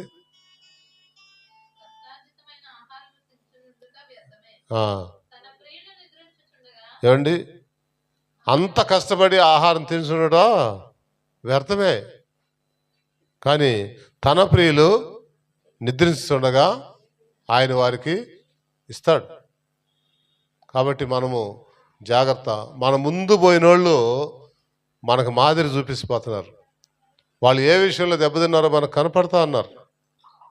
అందుకని పరిశుద్ధ గ్రంథంలో జీవితాలు కొన్ని కుటుంబాలు ఇందులో రాశారా? అయ్యాక మనం చదువుకుంటుంది. ఇప్పుడు అబ్రహాం కుటుంబం, యాకోబు కుటుంబం, ఇస్సాకు కుటుంబం, అవునా కదా? ఇప్పుడు ఇస్సాకు తిండి కోసము ఆయన ఆశపడ్డాడు. అందుకని అన్నదమ్ములు ఇద్దరు వేరైపోయారు. అవునా? ఆయన తిండి కక్కుర్తి పడ్డాడు. దానివల్ల అన్నదమ్ములు 20 సంవత్సరాలు వేరువేరుగా ఉండాల్సి వచ్చింది. పగతో రగిలిపోవాల్సి వచ్చింది. కేవలం తండ్రి పెద్దోడా నేను చచ్చిపోతానురా, నువ్వు పోయి అడిగి పోయి మాంసం తీసురా, వండి పెట్టి నిన్ను దీవిస్తానని. చిన్నోడి సంగతి ఏంది? పెద్దోడినే ఆశిస్తాడు. చిన్నోడి సంగతి ఏంది? పక్కన అమ్మ ఉంది. పక్కన అమ్ముండి ఏం చేస్తాం మళ్ళీ? ఒరే పెద్దోడే కాదురా, మీ అయ్యకి ఏం కావాలో వండి పెడతా నేను, నువ్వు ఇవ్వరా ఆశీర్వాదానికి అని చెప్పి. ఎవరి స్వార్థం వాళ్ళిద్దరు స్వార్థం వల్ల ఏమైపోయింది? ఇద్దరు పిల్లలు పగతో 20 సంవత్సరాలు దూరం అయిపోయారు కదా. మరలా తర్వాత యాకోబు మళ్ళీ దేవుని కాళ్ళు పట్టుకుంటే మళ్ళీ వాళ్ళిద్దరు కలుసుకొని ఒకరినొకరు వాటేసుకొని తమ్ముడా నా యజమానుడు అని ఒకరికొకరు వాటేసుకున్నారు. అంతకుముందేమో అన్న ఆ అధికారాన్ని పొందుకొని చిక్కులుగా కొరతోటి కొట్టేశాడు కదా. అన్న ఆశను ఏం చేశాడు? ఈయన కొట్టేశాడు. అలా కాదు, మనము దేవుని ఆశీర్వాదం మనకి కావాలి. దేవుడు ఇచ్చే ఐశ్వర్యం మనకి కావాలి. మన స్వబుద్ధిని మనం ఆధారం చేసుకుంటే దానివల్ల ఏమి మనకి వచ్చేది లేదు. కాబట్టి ఇంకా దేవుని మాట ఎలా ఉంటుందో చూడండి. యెషయా గ్రంథంలో 55వ అధ్యాయంలో ఎందుకు దేవుని మాట మనకు అవసరమో 55:10 చూడండి. వర్షము హిమమును ఆకాశము నుండి, అది ఆకాశం నుంచి కిందకు వస్తుంది. ఏది? మంచు, వర్షం వచ్చి అది మళ్ళీ తిరిగి పైకి వెళ్తుందా? వెళ్ళటంలా. ఏం చేస్తుంది? భూమిని తడిపి విత్తువారికి విత్తనమును, భుజించు వారికి ఆహారము కలుగుటకై అది చిగుర్చి వర్ధిల్లినట్టు చేస్తుంది. ఏంటంట, వర్షం ఎలాగైతే మంచు ఎలాగైతే కిందకు వచ్చి భూమిని తడిపి విత్తనాన్ని విత్తువానికి విత్తనం, పంట కోసేవాడికి పంట ఎలాగైతే వాళ్ళకి అది వర్ధిల్ల చేస్తుందో ఆ విధంగా అలాగే నా నోటి నుండి వచ్చు వచనము, అది దేవుని మాటలు అంత పవర్ ఉందంట. అది మనం వర్షం ఎట్లాగైతే వస్తుందో, అది ఎలాగైతే పనిచేస్తుందో దేవుని మాట మనలో, మన కుటుంబంలో, మన జీవితంలో అది పనిచేస్తుంది. ఎప్పుడు పనిచేస్తుంది? దానికోసం నువ్వు ఎదురు చూసినప్పుడు, దానికోసం మనం ఆశ చూసినప్పుడు, దానికోసం మనము కోరుకున్నప్పుడు. యాకోబు అదే కోరుకున్నాడు కదా, నువ్వు ఆశీర్వదిస్తే కాదు నేను వదలయ్యా, నీ ఆశీర్వాదం నాకు కావాలని అడిగాడా లేదా? అది కావాలి మనకి. తర్వాత అది నిష్ఫలంగా నా యుద్ధకు మళ్ళక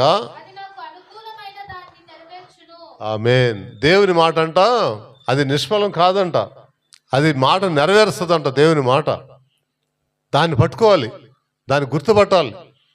దాన్ని నువ్వు పట్టుకుంటే నువ్వు అది చూస్తావు, ఆ ఫలాలను చూస్తావు, ఆ అభివృద్ధిని చూస్తావు, ఆ ఐశ్వర్యాన్ని చూస్తావు, ఆ వృద్ధిని నువ్వు చూడగలుగుతావు. నేను చూడగలుగుతాను.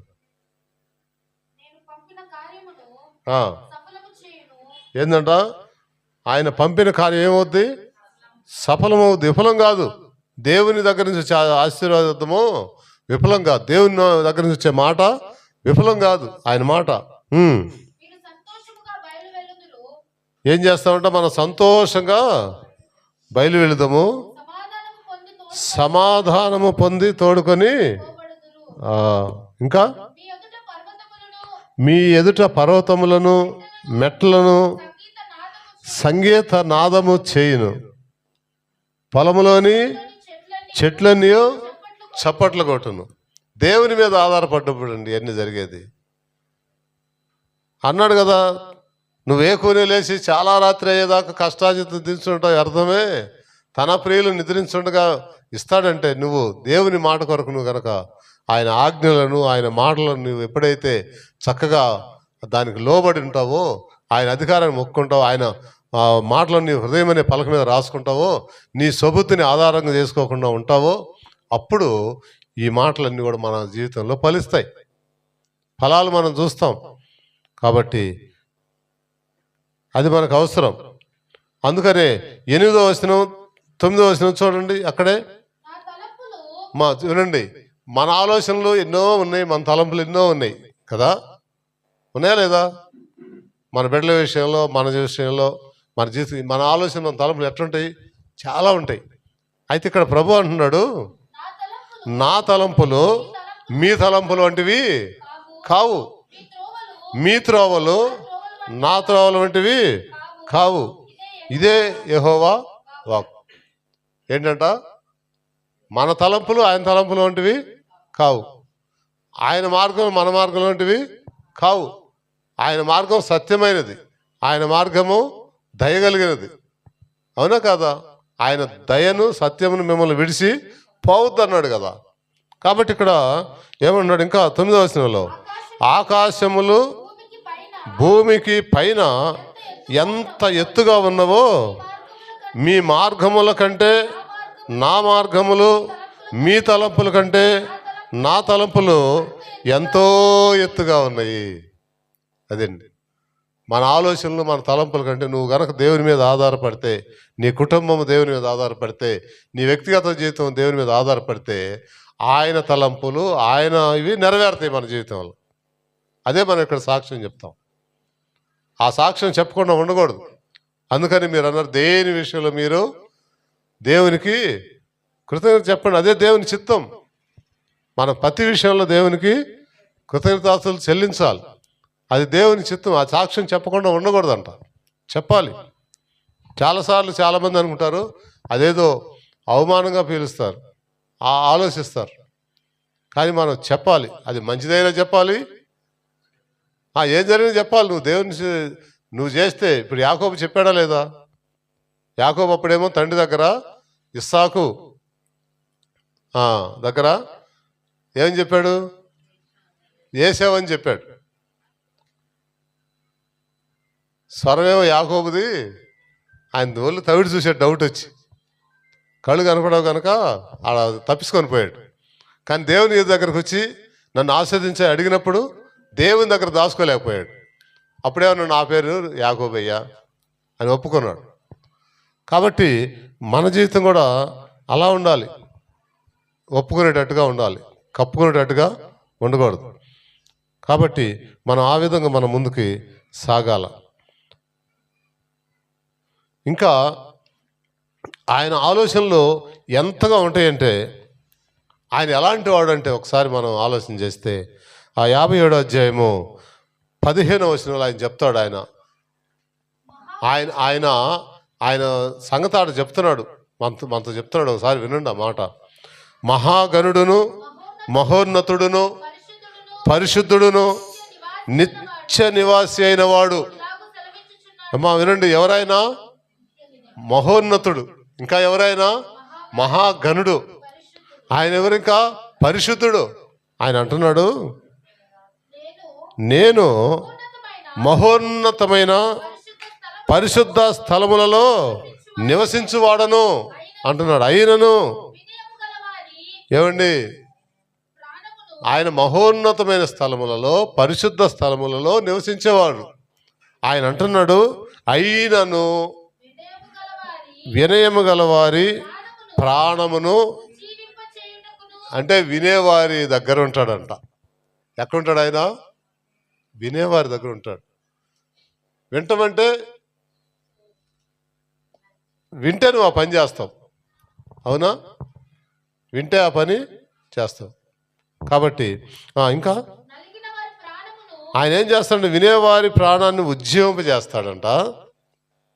నలిగిన వారి ప్రాణమును, చూడండి, మనం నలిగిపోతుంటే ఆయన మనలను ఉజ్జీవింపజేయడానికి మన దగ్గరికి చేయుటకును వినయము గల వారి యొద్దను దీన మనసు గల వారి యొద్దను, అది మన దగ్గర ఉంటాడంట. ఆయన మన దగ్గర ఉంటే మనకి కొరవ ఏమైనా ఉంటాయా? పోయిన వారం కూడా చెప్పుకున్నాం కదా, మాకు రాజుగారు కావాలని ఉన్నాడు కుర్రాడని. అవునా? రాజుగారు వస్తే ఆ ఇంటికి రోడ్డు వచ్చింది, ఇల్లు వచ్చింది, ఆ బంగ్లా వచ్చింది, ప్యాలెస్ వచ్చింది, అన్నీ వచ్చినాయి కదా. అంటే దేవుడు మహోన్నతుడు మహాగణుడు ఆయన నీతో నాతో మనలో ఉంటే మనలో గొప్ప కార్యాలు జనం చూస్తారు. మనం ఎన్నిక లేని వారమే, ఏమి శాతగాని వారమే, అయినా ఆ ఆశీర్వాదాలు దేవుని దగ్గర నుంచి మనకు ఒకటికి వస్తాయి. అవి వారి జనాలు చూస్తారు. అది కావాలి మనకు. అది మనము సంపాదించుకోగలిగితే చాలు. ఎందుకు మనకు నష్టాలు జరుగుతాయంటే దేవుని మాటకు లోబడకపోతే, దేవుని మాట వినకపోతే, ఆయన ఆజ్ఞానుసారంగా మనం నడవకపోతేనే నష్టాలు మనం చూడాల్సి వస్తుంది. వ్యక్తిగత జీవితంలో అయినా అదే, కుటుంబ జీవితంలో అయినా అదే మనము చూడగలుగుతున్నాం. కాబట్టి ఆయన అంటాడు 59వ యెషయా గ్రంథంలో అంటాడు, రక్షింపనేరకుండునట్లు యెహోవా హస్తము కురచ కాలేదు, విననేరకుండునట్లు ఆయన చెవులు మందం కాలేదు. మీ దోషములు మీకును దేవునికిని అడ్డముగా వచ్చెను, మీ పాపములు ఆయన ముఖము మీకు మరుగు కనుక ఆయన మన ప్రార్థనలు కొన్నిసార్లు వినలేదంటే ఆయన వినేవారి దగ్గరికి వస్తా అన్నాడు. అంటే ఇంకా మనలో ఏదన్నా ఉండయేమో, నా మాట అగ్ని వంటిది కాదా, నా మాట బండను కొట్టు పగలగొట్టు సుత్తి వంటిది కాదా. అంటే మనలో ఉన్నవన్నీ తీసివేయబడాలంటే ఆయన మాట మనలో ఉండాలి. ఆయన మాట ఎలా పనిచేస్తుంది విన్నాం కదా. వర్షం ఎలాగైతే భూమి మీద పడి విత్తేవాడికి విత్తనం, భుజించేవాడికి ఆహారము ఎలాగైతే అభివృద్ధిని చేస్తుందో అలా ఆయన మాట మనలో ఉండాలి. ఆయన మాటకు మనం లోబడాలి, ఆయన మాటలో మనము ప్రవర్తించాలి. మన స్వబుద్ధిని ఆధారం చేసుకో కనుక ఆయన మీద మనము ఆధారపడాలి. అప్పుడే ఇవన్నీ మనకి జరుగుతాయి, మన జీవితంలో గొప్ప కార్యాలు చూస్తాం. ఇంకా ఇంకొక మాట మనం చదువుకుందాం.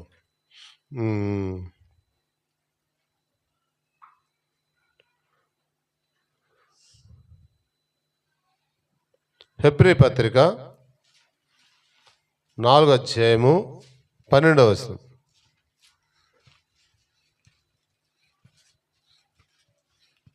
హెబ్రీ 4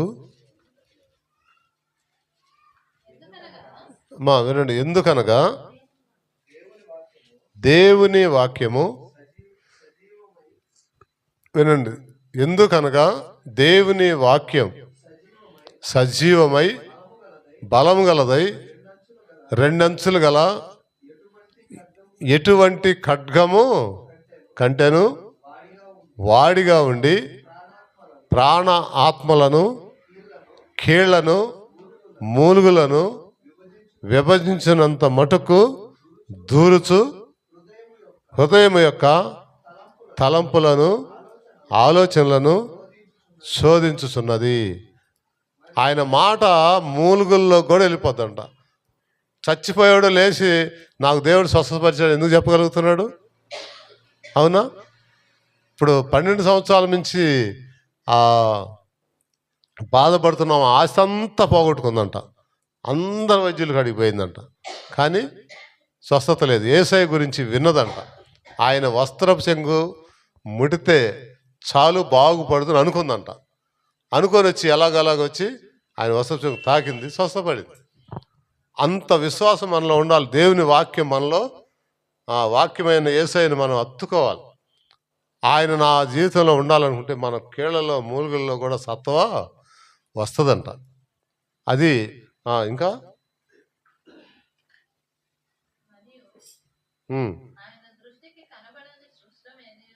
ఆయన దృష్టికి కనపడింది. మనం ఆయన నమ్మటంలా, ఆయన మీద ఆధారపడలా. అందుకని మనం ఇంకా భయపడుతున్నాం. మనం భయపడుతున్నాం అంటే కారణం ఆయన మీద పూర్తిగా ఆధారపడక. ఆయన మీద ఎప్పుడైతే మనం ఆధారపడతామో, ఎప్పుడైతే ఆయన మీద మనము ఆనుకుంటామో మనకు భయమే ఉండదు. ఎందుకంటే ఆయన చూసుకుంటాడు. నా సొంత బుద్ధి నాకెందుకు, నాకు కావాల్సిన ఆయన ఇస్తాడు అని మనం ఎప్పుడైతే అనుకుంటామో అది దేవుడు మనకి ఇస్తాడు. ఖచ్చితంగా దాన్ని మనము మన జీవితంలో కార్యం చూస్తాం. చూడటం లేదంటే ఎక్కడో మనలోనే ఆయనకి నాకు అడ్డు ఏదో ఉన్నది. కాబట్టి ఆయన మాట అగ్ని వంటిది. కాబట్టి నాలో ఉన్న ఆ చెత్త అంతా కాలిపోవాలి. మనం అడగాల్సింది. రెండోది, ఆయన మాట సత్యం వంటిది. నాలో ఉన్న కఠినత్వాన్ని పగలగొట్టేయాలి అని మనం ఎప్పుడైతే ఆయన దగ్గర మన హృదయాన్ని కుమ్మరిస్తామో అప్పుడు ఆయన మన దగ్గర ఉంటాడు, ఆయన మనతో ఉంటాడు. గొప్ప కార్యాలు మనము చూస్తాం. ఇంకొక మాట చదువుకుందామా?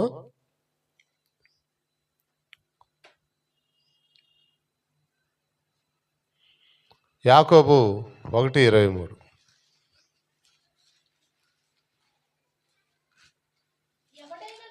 ఎవడైనను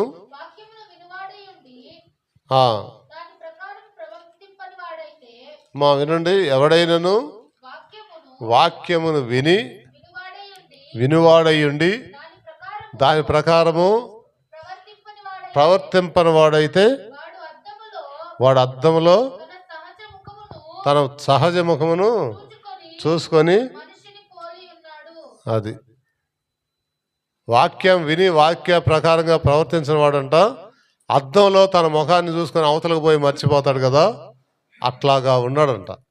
అట్లాగా ఉంటుంది మన జీవితం. కానీ నువ్వు వస్తున్నావు మందిరానికి, నువ్వు వెళ్తున్నావు అంటే నువ్వు ఆశీర్వాదాలు పొందాలి, ఆశీర్వాదాలు చూడాలి. మన జీవితంలో మనం గత కాలంలో ఏమున్నామో, ఇప్పుడేమున్నామో, ఎలా ఉన్నామో మనల్ని మనం ఒకసారి పరిశీలన చేసుకోవాలి. ఎక్కడన్నా పొరపాటు జరుగుతున్నాయా? ఎందుకు జరుగుతున్నాయి? ఏంటి నాలో ఉన్న పొరపాటు ఏంటి? నాలో విశ్వాసం తగ్గిందా? నేను దేవుని మీద నమ్మకం నాకు తగ్గిందా? లేక నేను ఇంకెక్కడన్నా నాలో ఉన్న పొరపాట్లు ఏంటి మనం ఆయన సన్నిధిలో అద్దంలో చూసుకున్నట్టుగా మనం చూసుకోగలిగితే మొత్తం సరి చేయబడతాము. ఆ ఆశీర్వాదాలు మనము పొందుకుంటాము. ఎలాగైతే వర్షం పైనుంచి వచ్చి విత్తనం ఇచ్చి ఫలం ఇచ్చుద్దో అలా మన జీవితం ఆయన మాట ద్వారా ఉంటుంది. కాబట్టి ఈ వారంలో ఈ మొదటి 2026 సంవత్సరంలో మనము నేర్చుకోవాల్సిన మాట ఏంటి? ఆయన మాట అగ్ని వంటిది, సుత్తి వంటిది కనుక నా జీవితంలో పనిచేయాలి, నా జీవితంలో పనిచేయాలి. ఆయన వాక్యము వర్షం మంచు ఎలాగైతే పడి భూమిని తడిపి ఫలాలు ఇస్తుందో ఆయన మాట నా జీవితంలో పనిచేయాలి, నన్ను సరిచేయాలి, నాలో ఫలాలు చూడాలి. ఇది మనం కనుక ఎప్పుడైతే దాన్ని మనము ఆచరణలో పెడతామో, వినివారు మాత్రమే ఉండక, అదే అన్నాడుగా, వాక్యం విని దాని ప్రకారం ప్రవర్తించాలంట. ప్రవర్తించకుండా ఉంటే అద్దంలో ముఖం చూసుకుని అవతలకు పోయి మర్చిపోయినట్టుగా ఉంటుంది, అట్టు కాదు అంటున్నాడు. అలా కాకుండా మనలను మనము వాక్యంలో ప్రవర్తించి అలాగ మనం చూడాలి. ఇంకొక మాట చదువుకొని ముగిస్తా నేను. పేతురు పత్రిక 1 పేతురు 2:23.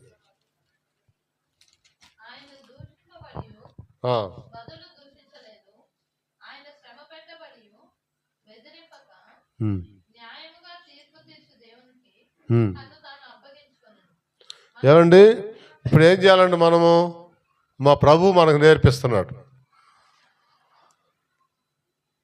ఏమని? ఒకసారి మన జీవితంలో చాలాసార్లు సమస్యలు వస్తున్నాయి కదా. ఈ లోకమే సమస్యలో ఉంది. ఈ లోకమే ఆ సమస్యలు కూడా తెచ్చిపెట్టింది కూడా ఎవరు? మన అవ్వమే. వద్దన్న పండు తిని ఈ సమస్యలను తెచ్చిపెట్టింది. అదే సమస్యల్లో ఉన్న మనకు ప్రభు వచ్చి నేర్పిస్తున్నాడు ఆయన జీవితం ద్వారా. ఆయన ఏం చేశాడు చూడండి అమ్మా. ప్రభువుని దూషించారు, ఆయన మళ్ళీ తిరిగి దూషించలా. ఆయన శ్రమ పెట్టారు, తిరిగి ఆయన శ్రమ ఇతరులను పెట్టలా. న్యాయముగా తీర్పు తీర్చు దేవునికి తను తాను అప్పగించుకోండి. నువ్వు కూడా అంతే. నిన్నెవరైనా ఇబ్బంది పెట్టారా, నిన్నెవరైనా శ్రమ పెట్టారా, నువ్వేం చేయాలి? నువ్వు కసి తీర్చుకోవాలి, నువ్వు పగ తీర్చుకోవాలి అనుకోబాక. ఏం చేయాలంటే మనము దేవునికి అప్పచెప్పుకోవాలి. అప్పుడే ఆ ఫలాన్ని మనము చూస్తాం, అనుభవిస్తాం. దేవుడి ఈ మాటలు మన వినికిడిలో దీవించి ఆశీర్వదించును గాక. మనలను మనం ఆయనకు అప్పచెప్పుకుందాం, ఆయన మాటకు లోబడదాం, ఆయన మాట విందాం. వినే మనసు కలిగి, దీన మనసు కలిగి ఆయన మనలో ఉండేటట్టుగా మన హృదయాలను సిద్ధపరచుకుందాం, మన మనసులను సిద్ధపరచుకుందాం, మన కుటుంబాలను సిద్ధపరచుకుందాం, వారి కొరకు ప్రార్థన చేద్దాం. అందుకనే పౌలు గారు కూడా, తిమోతి, మన సుఖంగాను మాన్యంగాను జీవించాలంటే రాజుల కొరకు, ప్రజల కొరకు, మనుషులందరి కొరకు ప్రార్థన చేయాలని చెప్పాడు. కాబట్టి మనలను మనము సరి చేసుకుంటూ ఇతరుల కొరకు కూడా మనము ప్రార్థన చేసినట్లయితే మన జీవితాలు చక్కగా ఆశీర్వాదకరంగా ఉంటాయి, దీవెనకరంగా ఉంటాయి. సర్వోన్నతుడా, మహోన్నతుడా, పరిశుద్ధుడా, ప్రేమ కలిగిన తండ్రి, మీకు వందనాలు చెల్లిస్తున్నాను ఆయన. నా మాట అగ్ని వంటిది కాదా, సుత్తె బండను పగలగొట్టు సుత్తె వంటిది కాదా అని చెప్పావు అయ్యా. మాలో ఉన్న చెత్త అంతా దహించుకునేవారిగా, మాలో ఉన్న నాయన కరుకుతనం అంతా నాయన పగలగొట్టుకునేవారికి మీ మాట ద్వారా మమ్మల్ని మేము మీకు అప్పచెప్పుకుంటున్నాం నాయన. వినయ మనస్సు, దీన మనస్సు అది మేము ధరించుకునేవారుగా ఈ దినం నుంచి నాయన, ఆకాశం నుంచి వర్షం మంచు ఎలాగూ పడి అయ్యనాయన భూమిని తడిపి విత్తనాన్ని విత్తువానికి అయ్యనాయన ఆహారమును ఫలమును ఎలాగ ఇస్తుందో అలాగ మా జీవితంలో నాయన మీ మాట ఆశీర్వాదకరంగా దీవెనకరంగా ఉండినట్లుగా మమ్మల్ని మీకు అప్పచెప్పుకుంటూ యేసయ్య నామమున ప్రార్థించి పొందుకొని ఉన్నాం పరమ తండ్రి, ఆమేన్.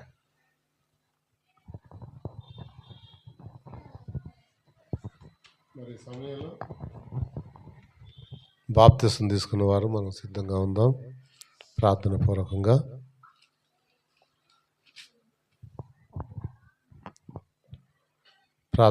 ఉందాం. నేను మీకు అప్పగించిన దానిని ప్రభు వలన పొందితిని. ప్రభు అయిన యేసు తాను అప్పగింపబడిన రాత్రి ఒక రొట్టెను ఎత్తుకొని కృతజ్ఞతాస్తుతులు చెల్లించి దానిని విరచి, ఇది మీ కొరకైనా నా శరీరం, నన్ను జ్ఞాపకం చేసుకున్నటకై దీనిని చేయడం చెప్పాను. ఆ ప్రకారమే భోజనమైన పిమ్మట ఆయన పాత్రను ఎత్తుకొని, ఈ పాత్ర నా రక్తం వలన క్రొత్త నిబంధన. మీరు దీనిలోనిది త్రాగునప్పుడల్లా నన్ను జ్ఞాపకం చేసుకున్నటకై దీన్ని చేయడని చెప్పాను. మీరు ఈ రొట్టెని తిని ఈ పాత్రలోనిది త్రాగునప్పుడల్లా ప్రభువు వచ్చు వరకు ఆయన మరణమును ప్రసరించుదురు. కాబట్టి ఎవడు అయోగ్యముగా ప్రభు యొక్క రొట్టెను తిననో లేక ఆయన పాత్రలను తాగునో వాడు ప్రభు యొక్క శరీరమును గూర్చి రక్తమును గూర్చి అపరాధేగును. కాబట్టి ప్రతి మనుషుడు తను తాను పరీక్షించుకొనవలెను. అలాగూ చేసి ఆ రొట్టెను తిని ఆ పాత్రలను త్రాగవలెను. సర్వోన్నతుడా, మహోన్నతుడా, పరిశుద్ధుడా, ప్రేమ కలిగిన తండ్రి, మీకు వందనాలు చెల్లిస్తున్నాను ఆయన. మీ శరీర రక్త మాంసంలో పాలు పంపులు పొందటానికి మీరు మాకు ఇచ్చిన ఆయన ఈ 2026 సంవత్సరం మొదటి ఆదివారంలో మాకు ఇచ్చిన అవకాశాన్ని బట్టి వందనాలు, ఇచ్చిన జీవాన్ని బట్టి వందనాలు చెల్లిస్తున్నాం అయ్యా. మీ శరీర రక్త మాంసంలో పాలు పంపులు పొందటకు మీరు ఇచ్చిన అవకాశాన్ని బట్టి వందనాలు నాయన. ఇంకా ఎంతోమంది ఉన్నారు నాయన, మా బంధువులు ఉన్నారు, మా ఇంట్లో ఉన్నారు, వారు కూడా అయ్యా యేసు ప్రభు నా కొరకు మరణించి తిరిగి లేచాడు, నా పాప శాపములను తన రక్తంలో కడిగి కొత్త నిబంధన పాప క్షమాపణ నిమిత్తం సిందించబడిన రక్తంలో పాలు పంపులు పొందే భాగ్యాన్ని వారికి కూడా అనుగ్రహించమని, వారు కూడా నమ్మి బాప్తిస్మం పొంది మీ రాజ్య వారసులుగా పౌరులుగా వారు కూడా రాగలుగుటకు వారిని ఆకర్షించమని కోరుకుంటూ, ఆకర్షించబడిన మేము వినయ విధేయతలు కలిగిన వారంగా మీ మాటకు లోబడి మా హృదయంలో దాచుకొని అయా ఫలాలు అందించే వారిగా ఉండినట్లుగా మరోసారి మమ్మల్ని మీకు అప్పచెప్పుకుంటూ మీ రక్తమాంసం చేయి వేటుకు అర్హత దయచేయమంటూ యేసునామమున వేడుకొంచున్నాను తండ్రి. బాప్తిస్మం తీసుకున్న వారందరూ మోకాళ్ళ మీద కొద్దాం.